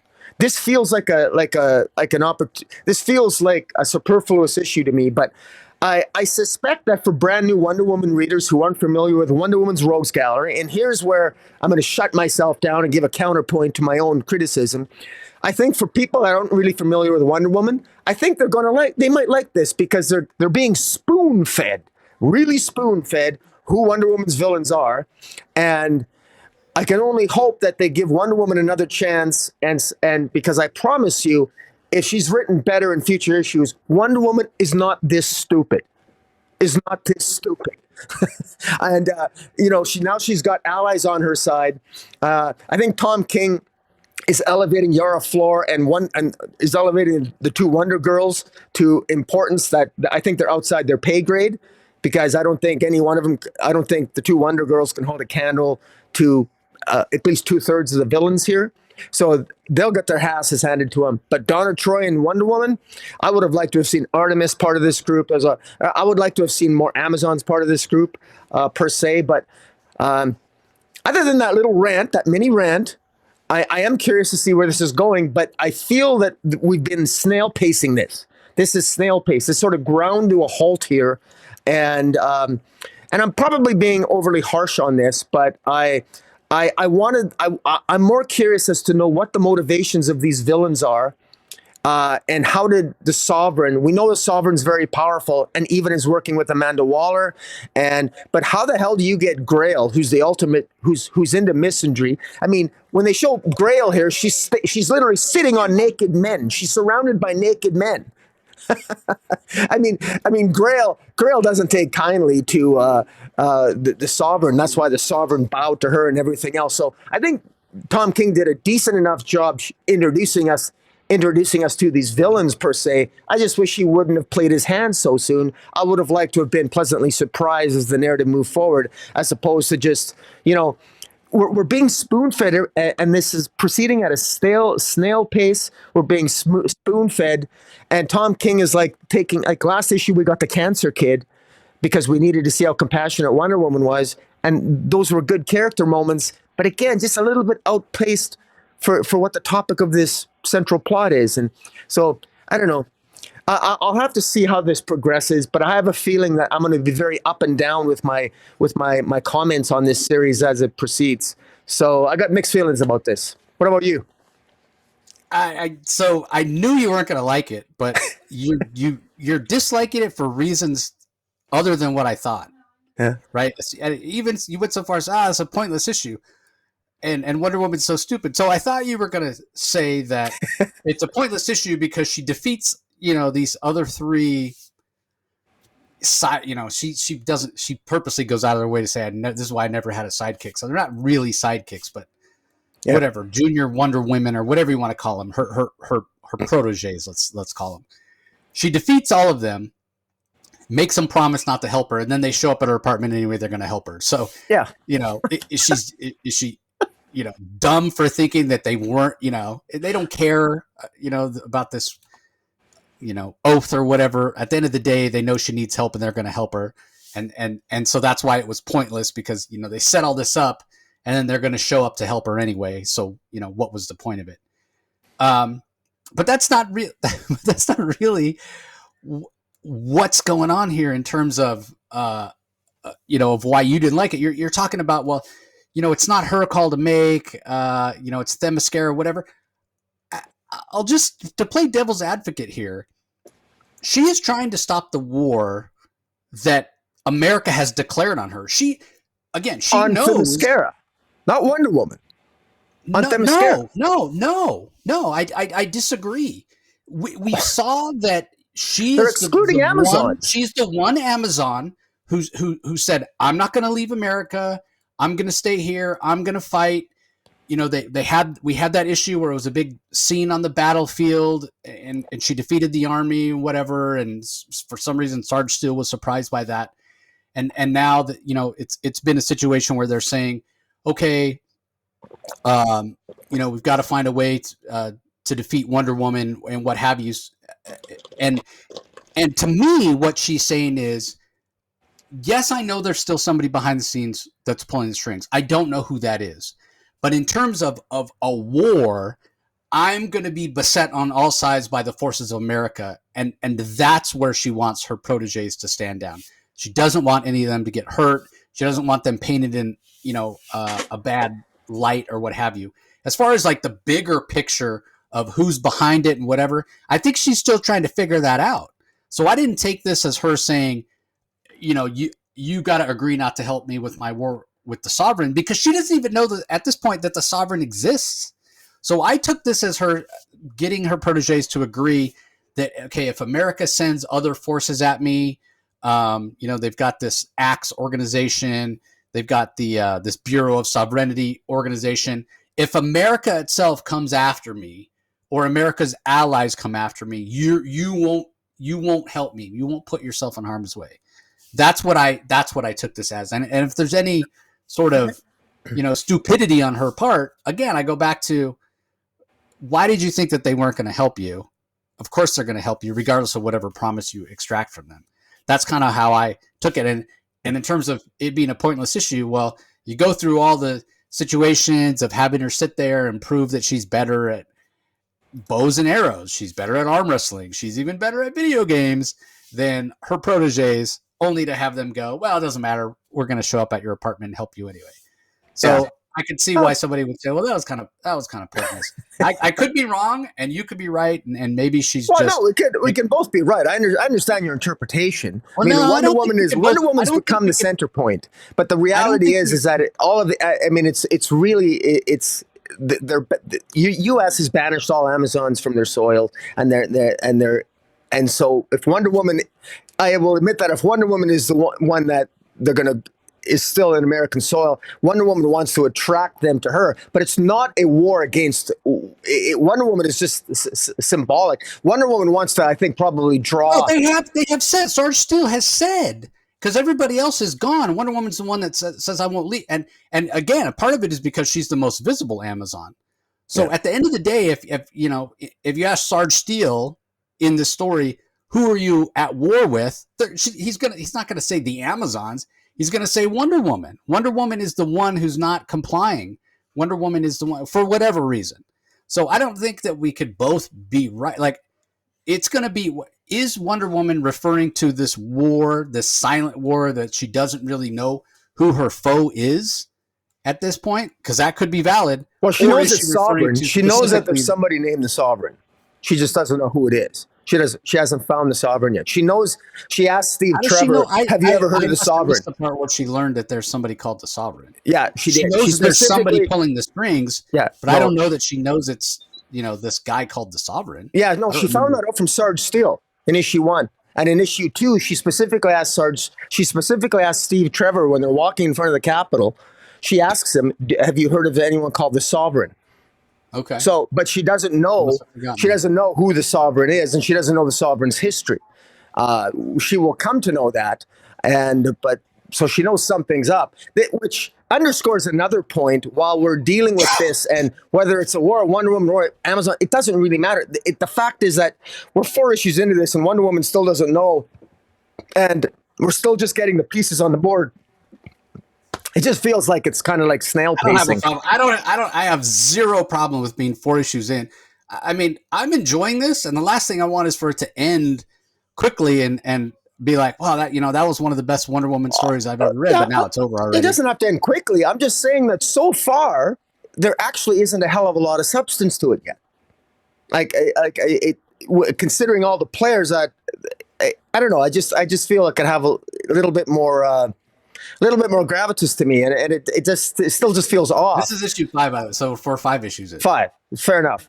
And there's also the fact that Amazon's attack is also happening alongside this, and so Queen Nubia is also, Queen Nubia is also involved in this, and there's certainly factions against Queen Nubia. Now, I guess you could argue that it's not the Sovereign going against Queen Nubia, but clearly there are forces at bay that must be associated with the Sovereign against Queen Nubia and Mary Marvel and what have you over in Amazon's attack. So again, this idea that this is a war specifically for Wonder Woman, I think is just undercut by the narrative, by the broader aspects of the narrative.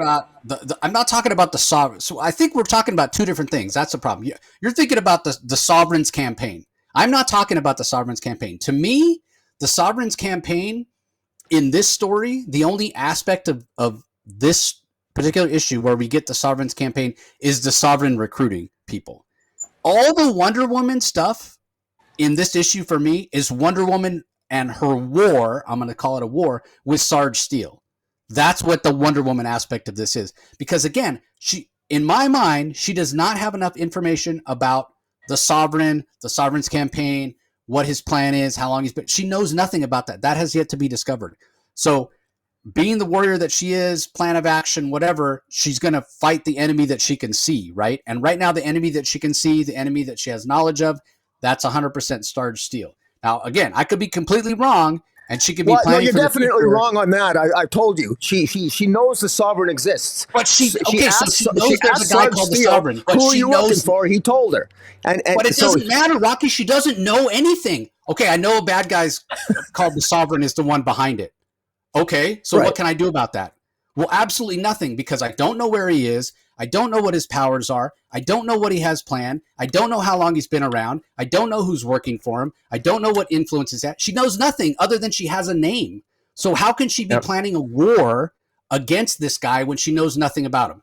Now, again, I could be completely wrong, and she could be extracting these empty promises from her proteges, saying, okay, eventually I'm going to learn about the Sovereign and how to attack him and how to protect the Amazons and how to get the Amazons cleared of wrongdoing and besmirching of name or whatever. And at that point, I'm going to be at war with the Sovereign, and I want to make sure that you guys are safe and that you don't, fight against the Sovereign at that point. She could be doing that. It just doesn't seem like a thing that she would be doing. It seems more like what she's doing here again is she's setting herself up to fight the enemy that she does know, the enemy that she can see, the enemy that she is aware of, which is Sarge Steel, the enemy that's come after her multiple times. And she doesn't want her other proteges to get in harm's way. So, but again, I could be completely wrong, but I take your point, when you say not much has happened. We're 5 issues in here. So if you think about it, if you break it down issue by issue, the first issue we had sort of the inciting event. And then the second issue, we had sort of the fallout of that. And then the third issue, we had this, let's have this war with Wonder Woman and the army send tanks against her and whatever and show how powerful she is and how that didn't work out. And then last issue, like you said, we had the little boy with cancer showing Wonder Woman's compassion. So yeah, even though obviously there's a bigger overarching story here that the Tom King's telling, really in a lot of ways what we're getting is sort of like a bunch of vignette issues, and it all sort of seems like setup, and if you take each issue individually, it can feel a little bit choppy. I could see where somebody would get that feeling, right? Because there's sort of a lack of continuity from issue to issue. I could, I could see somebody sort of saying that. So from that perspective, I guess. But the other thing that I go back to is Tom King has never, ever in his entire career that I'm aware of, ever told a story that went from point A to point B to point C to point D. So, I I didn't expect this to go that way either. Even if you remember the Batman Killing Time series, when he came on this very show and said, and I asked him about that, how he'd never done it, and he goes, "Yeah, I'm going to do that with Batman Killing Time. It's going to go point A, point B, point C, point D." If you've read Killing Time, everybody, it jumps all the hell all over the place, jumps all over the place, ancient Greece or whatever. It did not do that. I don't think Tom King is capable of telling a story in linear fashion. So I didn't expect this to go in linear fashion either. So. Well, it's going to be interesting to see what he does because, with the Sovereign organizing these forces against Wonder Woman, it would seem to me that if these villains attack her all at once, along with the Sovereign, you'd think he'd have a fairly powerful immediate attack, and yet somehow I have this sneaking suspicion that whatever Sovereign's doing, he's going to try to break Wonder Woman down by having individual attacks, and it's going to be really interesting to see how Tom King is going to ally, or how to have these two forces face off against each other, because Tom King has he's been very divisive the way that he scripts fight scenes. Everything from Harley Quinn taking out the Trinity and Heroes in Crisis to certain interactions between characters that seems to upset certain people. It's going to be interesting to see how he's already hinted at the power set he's given Angleman. And it's going to be interesting to see how powerful he thinks Grail is, Giganta, Circe, the Silver Banshee. It's going to be interesting to see how these fight scenes will be choreographed moving forward. So I have a feeling this isn't my last rant. Well, when it comes to Wonder Woman, it never is your last rant. No. Doesn't matter who the writer is. But the other aspect is, you mentioned this whole idea of recruitment and what have you. We just had some Tom King recruitment type storytelling in the pages of Penguin. Yeah. It's kind of interesting to sort of compare. I just got done saying that Tom's incapable of writing a book where he tells a story in linear fashion. But what I will say is, the closest he's gotten to that maybe is the Penguin, is the story he's telling over in those pages. It does tend to be a little more linear. That's true. In the Penguin. So anyway, that's more than enough about Wonder Woman. I kind of wanted to save it for last because I knew we were going to have a lot to say. But instead, last is Superman Lost number 10. Christopher Priest handles the script. Carlo Pugulian and Jose Luis on pencils. Jason Paz, Joe Prado, Julio Ferreira, and Jonas Trinidad on inks. Jeremy Cox on colors, and Willie Schubert on letters. This has been a little bit of an up and down issue, so kind of curious on your thoughts now that we hit the end here. I got to say, I actually, of all the comics this week that I centered my thoughts on and read the most and sort of intrigued me the most and that I put the most thought into, although spoiler alert, my comments aren't going to reflect necessarily that I put a lot of thought into it, because I got so much mixed feelings about this issue. On the one hand, I could literally start my commentary right now being highly flattering. I could also simultaneously and paradoxically be very scathing. I can tell you my first impression was deep disappointment, because I thought it was a sort of a Duke et Machina ending, that it didn't really sit well with me, because it's basically Superman sort of undoing the previous 9 issues. It felt like a cheat. On the other hand, and I just decided I'm going to start with maybe a kind of a brief synopsis here, but this issue, it very clearly is something that what this issue makes absolutely clear to me. And it wasn't clear to me, and maybe it was clear to you, but it wasn't clear to me up until this final issue that this really was a Lois Lane and Clark Kent story. It was a Lois Lane Cal story. I mean, I know a lot of the 9 issues had to do with Lois Lane and their relationship and her trying to reach her husband because she lost him. He's been gone for 20 years. He's been gone only for a few days, but 20 years in his mind is gone. The man she gets back is not her husband. And the real touching aspect of this, where, and this is where part of me that likes this story is the personal angle of it, where Superman Superman manages to save the day. He not only manages to save Victor's planet, the people on Victor's planet, but Hope shows up at Earth, and she's seemingly pregnant with his child. It ends up it's not his child, but Lois initially doesn't know that. But Lois bites the bullet. Superman goes back. They manage to get the people off Victor's world. The sun's going supernova. They relocate them to a different world. Apparently, it takes 10 years. And then while Superman is away, Superman remembers something that Adam Strange tells him about.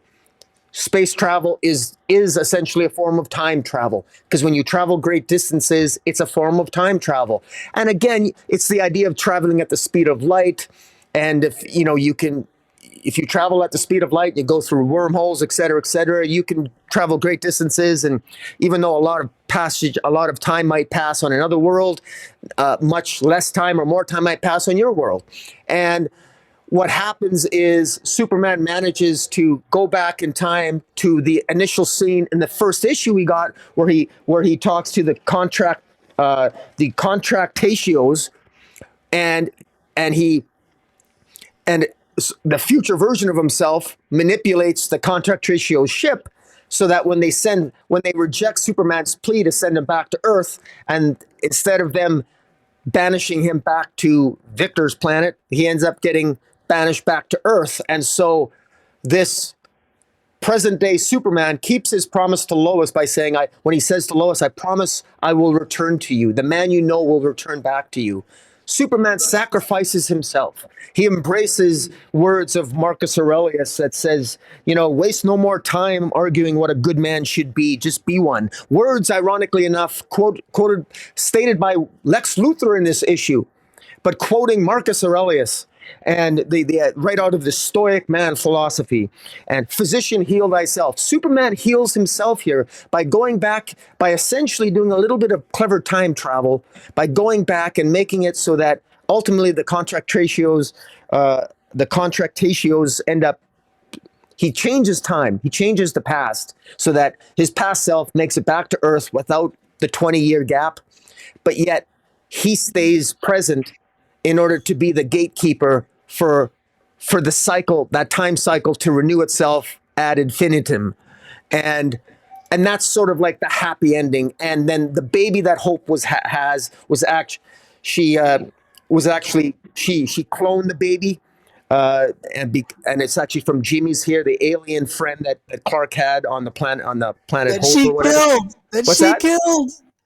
That she killed. That she killed, yeah. And even that, writer Christopher Priest is trying to find some inspiration for that. The way that she redeems herself out of a sense of guilt. She raises the child of the man she killed. What's that? Sorry, I killed you. I'll have your baby. Yeah, sorry, exactly. So, I mean, that's not the most Christopher Priest thing ever. Yeah. So everything wraps up here, and I think it's my criticism of it. My criticism of it is, I think it's a little bit too convenient, but it is, I've read The Stoic Man back in my self-help days. I read a lot of books on that, and Marcus Aurelius is very wise. I don't think Superman understands Marcus Aurelius, and I disagree with Christopher Priest's interpretation. A real man would not do what Superman did here, in my mind. I mean, you embrace your responsibilities. You don't just go change the past because you don't like it, right? That's what Superman does. He cheats. He cheats. I think he cheats. Rather than be a man and deal with the consequences of your actions, he cheats here. Now, you could argue he's a Superman and he's doing it for Lois. He's setting his past self I understand the counterpoint, because I'm conflicted. I'm conflicted, but so I got mixed feelings about this. And so where am I going with all this? Let's just say that at the end, I'm compelled to give a compliment to Christopher Priest, because this ending really made me think. It made me question what is a man. It made me sort of go back. I got the read some Marcus Aurelius. I did that even, so I enjoyed that. So it really made me think, and it really made me contemplate just how much Clark loves Lois, how much Lois loves him, her reactions here, how the Justice League trusted Superman. They went, and even there's a little bit of a wonkiness here. The Justice League apparently spent 10 years in the other part of the galaxy helping relocate all the people on Victor's planet to another planet. And then, I don't know, didn't the Justice League age 10 years if they were gone for 10 years? At least that's how I read that. But, anyways, there might be some wonkiness that are going on, but nonetheless, I get what Christopher Priest was trying to say. Christopher Priest did do an interview on Word Balloon, and he said point blank that he's very, very proud of this ending, and he's going to be very, very curious about what people think. And he admits he's not sure if everyone's going to like it. Well, I can tell you, I got mixed feelings, Mr. Priest, but I can understand what you were going for, and I think it both works, but at the same time, it makes me it irritates me a little bit as well. So, but I compliment him for telling a story that makes me think, and also puts a different twist on space time travel, because he makes a comment here that hasn't that most writers don't look at it this way, but it does make you think. Well, if you travel great distances, that does involve a form of time travel, but it also it leads to possible paradoxes. And the paradox that exists at the conclusion of this story is that technically Superman is coexisting. The same Superman is existing in the same time period, just at two different points in space, as I see it. Or maybe I just don't know my quantum physics very well. But what do you think? Yeah. So I didn't take it so much as Superman cheated as Christopher Priest cheated, right? like, like this whole story, predicated on the fact that Superman was gone for so long, and even though he came back, and it was only a few hours that he was gone, less than a day that he was gone in the lifetime of Lois, he was gone for 25 years, and there was trauma, and the fact that he was unable to save the people of that planet, Kansas, as he dubbed it. That weighed on him, and so even though he came back, he wasn't really back. His thoughts, his mind, they were all still out there in space. So he never, really came back. And that's basically what he's saying here, what he's saying to Lois, sorry, I never came back. And so then at the end, when he chooses to do what he does, which again, it makes complete sense. It's not, this theory's been out there, the theory of relativity. And if, you had identical twins and you launched one off at the speed of light, and, then he came back or whatever, and he would be much younger, and 80 years would have gone by, and his identical twin would be much older here on Earth and what have you. It's Einstein, it's, theoretical physics. And unless somebody actually figures out how to travel through time or travel at the speed of light, we'll never actually know if it can actually happen. But it is interesting. And it's been postulated before. Does it work here? Yeah, I mean, it works in terms of resolving the story, but it does, feel a little bit like, well, Christopher Priest really wanted to have a happy ending, and so this was a way to give us a happy ending. Does it make sense for the actual story? Does it do justice to the story that was built? And I kind of feel like the answer is no. It feels a little bit like a cop-out just to give us a happy ending. I feel, and maybe it's just me. Maybe it's I should be paying Christopher Priest a compliment. Like, you did a really good job of telling a fantastic story where, I didn't know what to expect, and everything happened, much differently than I expected. It wasn't Superman's child, and Lois shouldn't have had those feelings of jealousy or what have you. You pulled the rug out from under us or what have you. But I don't know. It just, it's okay when stories are told like that, where you can see it going one direction and then all of a sudden it goes in another direction. This wasn't that. We did have, I guess you consider it a clue, the conversation that Superman had with Adam Strange, where he mentioned, well, yeah, when you travel through space and you're going that fast, you're really time traveling. It seemed a little bit like a throwaway line, but I guess if anybody calls Christopher Priest out on it, on the story like I just did, he can point to that and go, well, no, look, I said right here, if you look right here, Adam Strange said, so you should have known. I don't know. it felt like everything just wrapped up a little too neatly. Um, and having a Superman that never went through what he went through come back to Lois. Um, I don't know. It felt like Christopher Priest in a way saying, okay, so all the story that I told, all the trauma that he went through, all the angst that Superman felt about trying to save these people and them deserving to live and trying to bring peace and understanding to the different factions and cliques and societies that existed on Kansas. All of that wasn't really worth anything. It doesn't really matter because I'll just have the Superman that was only gone for 10 minutes come right back after he left and all the rest of that stuff. Yeah, we can argue whether or not Superman's existing in two places and that sort of thing, but it doesn't really matter because at the end of the day, Lois and Clark are going to be happy because she got her husband back and he wasn't really lost. So why did I read this? Yeah. You know what I'm saying? Like, what was the point of it? Yeah. So I feel a little bit like that. So much like yourself, I have sort of conflicted feelings. One thing I'm not conflicted about at all, the art throughout the series by Carlo Pugulian was absolutely fantastic. Agreed.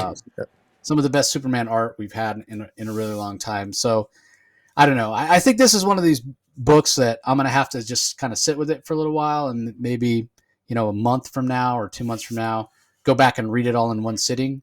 And I'll have a better idea of like how I feel about it. Because kind of like you, my knee-jerk reaction right after I read it was, well, I didn't like that. I didn't like the way that wrapped up. And I was very much looking forward to the end of this. Yeah. It just didn't go at all like I thought it was going to go. And that doesn't necessarily mean it was bad. Because I couldn't predict the end. Sometimes I don't want to predict the end. But this just felt too convenient. I think he used that word as well. Yeah. It felt like it wrapped up a little too neatly for the stakes of the story that we had. And so, yeah, to me, the ending, the story that was crafted for 9 issues deserved a little bit better ending rather than like a saccharine sweet ending where, everything worked out, like I don't know, an episode of Punky Brewster or something. I don't know. I will say this. It sort of reminded me of it had a Silver Age kind of ending that I would expect to have read in a Silver Age comic. And so in that way, it's a compliment to Christopher Priest because he's channeling his inner Silver Age sort of plot device. And it is kind of a cool plot device. And the fact is, if I'm being, we should not have expected that Hope's child would have been Superman's because you don't want that in continuity. And you want Superman to sort of like, he is, I mean, even the central conceit of Final Crisis, Superman wished everyone a happy ending. I mean, that's the epitome of Superman. Superman finds a way to make everyone happy. And he does that in this issue. He saves the entire planet that resented him, Victor's planet. He even gives Lois back, her husband back, which wasn't him. And he ultimately sacrificed himself in order to do that, putting his love for Lois ahead of even his own very existence, which I suppose in one interpretation is what the ultimate stoic man as would do, channeling the best of Marcus Aurelius. So I understand what Christopher Priest was doing, and it's just and I think as I'm talking to you, I'm glad I'm talking it out. I think I feel better about it now. It's just, but it is something like you said, coming back and revisiting it, and reading it as a whole. I might even, if this is a hardcover. If this is a hardcover or a trade, I might even pick up the trade just so I have it because it's good enough that I think I would still recommend it. I'm inclined to recommend it to people if they want a self-contained Superman story because it has enough character moments and it made me think. Individual issues made me think about Lex's actions, Lois's actions, and the debates and the things we talked about from issue to issue. It was thought-provoking. Lois faking her pregnancy. Yeah, it was thought provoking, and it upset me, and it challenged me, and even the ending, and in a good way. There's the type of debates that we have that gets to the heart of why we read comics in the first place. Anything that makes us think can't be a bad thing. I mean, if you told me Christopher Priest was going to write a Superman story, you would expect it to be like this, right? A little bit divisive, a little bit thought provoking, and what have you. And it's what we said at the beginning, and why we were so. At least I was like, this is not what I was expecting at all, that he only goes to basically one place and he's stuck there. I had mentioned, yeah, maybe he's going to be in one place. He's out there so far, and he's trying to travel back, and he keeps getting delayed because he's having to help, people along the way. Instead, he was back like the same issue or the very next issue. But then we find out later he wasn't really back. Like, we should have expected this, honestly. Like, if in I'm hindsight, being honest, being that it's Christopher Priest, yeah, should have sort of expected this. But, I kind of felt the same way about his Deathstroke run. I didn't love it right away. It was, I had to sit with it for a while. I had to go back and reread it. So, this very well may be, what we do. But yeah, in terms of the collection or whatever, like, I keep going back to it, but just based on the artwork in this series, that white suit, I mean, so many fantastical montage pieces of him in space, whatever. Like, I think having a collection of this, it's worth it just for that, just for the amazing art that we got throughout. So, all right. Well, that does it for the issues that are out this week. Let me get it in front of me to let you know about the collections that we have.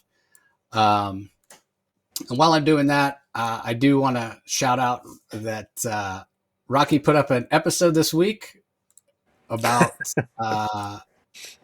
Ultimate Spider-Man.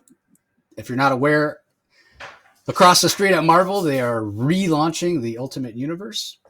And so, yeah, it's kind of funny. I was going to reach out to him and ask if he was interested at all in covering that and Amazing Spider-Man. And lo and behold, before I know it, he dropped an episode. So be sure you go and check that out.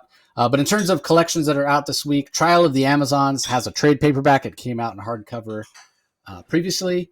I think in the interest of full disclosure, I could say that neither Rocky nor I would recommend that. If you listen to us review it, yeah, we really, really didn't like it. Didn't think it was very good.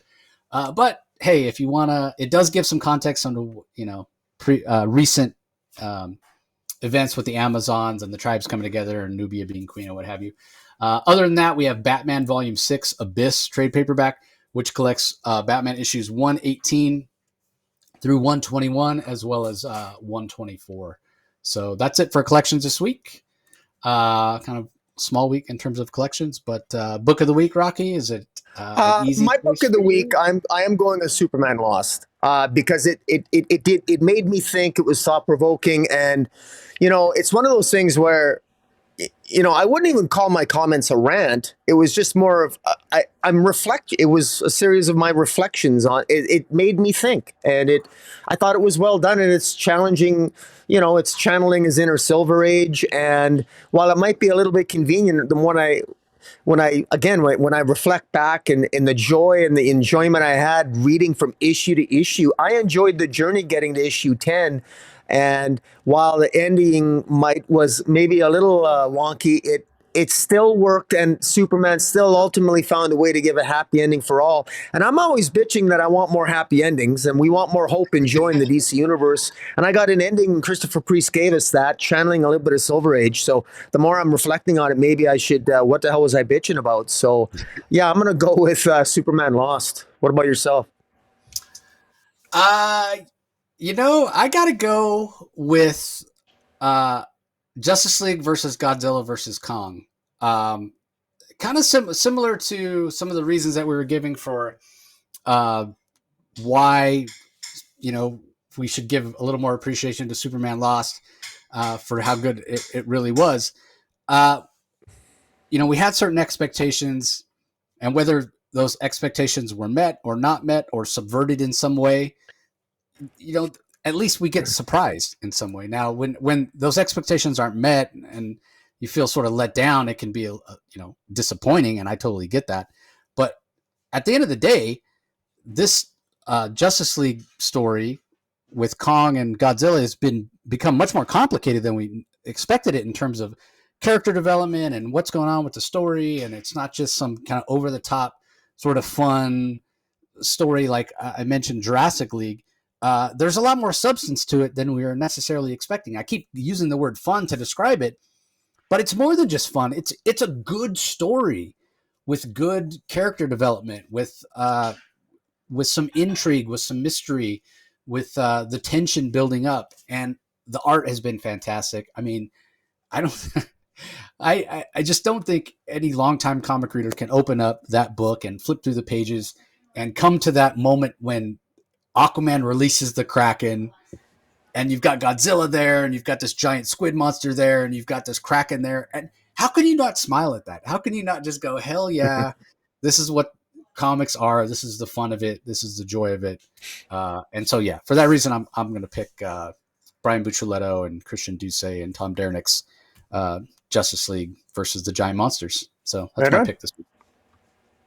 Oh, good. All right. Well, that's going to do it for this episode, everybody. Like I said, don't forget to go and check out the Ultimate Spider-Man issue that Rocky put out, the review. Him and I have yet to talk about whether we're going to go back and cover the stuff that leads up to the rebirth of the Ultimate Universe. It ties in with a lot of stuff.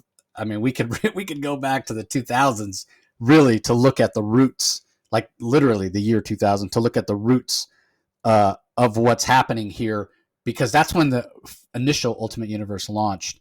And this has a lot to do with the Maker, if you're familiar with that, this multiversal version of Reed Richards, who's sort of an evil version, I guess. I mean, he's completely evil. And he was the Reed Richards that showed up in the Ultimate Fantastic Four. But anyway, the Maker has everything to do with this new Ultimate Universe. So we're going to talk about that. We'll see how far back, if at all, we go back. Maybe we'll just cover it moving forward. We'll have to wait and see.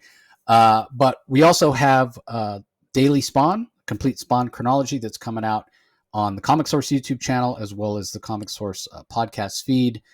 Going back and re-releasing all the episodes we released previously. Previously, we got up to around issue 80, plus a lot of tie-in stuff. So that's coming. And then right around the end of March, we'll be getting to new episodes. So if you followed along previously, you want to know when to tune in for the new stuff. It's coming in March. But that being said, be sure you tune in on Friday on the podcast feed and on the Comic Source YouTube channel, because that's when my interview with Todd McFarlane will drop. I'm talking to Todd about early days of Spawn and a bunch of Spawn content that is coming out later this year in 2024. Going to be a huge, huge year for Spawn. So be sure not to miss that. So we appreciate the support. As always, don't forget, if you're watching us on YouTube, on Rocky's channel, be sure to subscribe, ring the notification bell, leave some comments. We'd love to interact with all of you all in the comment section.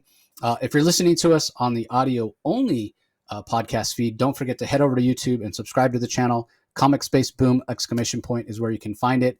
And conversely, if you check us out on the podcast or Rocky's YouTube channel every week, and you want to be sure not to miss any of the audio-only content that comes out, just go to wherever you get your podcast, do a search for the Comic Source, and subscribe. So I think that does it. Anything to add, Rocky? No, just it was interesting week. It was actually the comic books were better than I thought. It's always after talking with you, I have a better appreciation of some of the comics that I read. So yeah, thank you again for a good review. We got a little bit of lively debates in there too, so it's all good for a little bit of rant and raving. Yeah, 100%. And also one last thing, don't forget to go check out my interview with Chip Zdarsky from last week. Daredevil, Batman, some hints of stuff that's to come with Batman, a lot of Joker stuff. So that's coming as well. So that came out last week, I think, or the week before. So go check that out. Anyway, that's going to do it, everybody. Appreciate your support as always, and we will talk to you next time. Catch you later.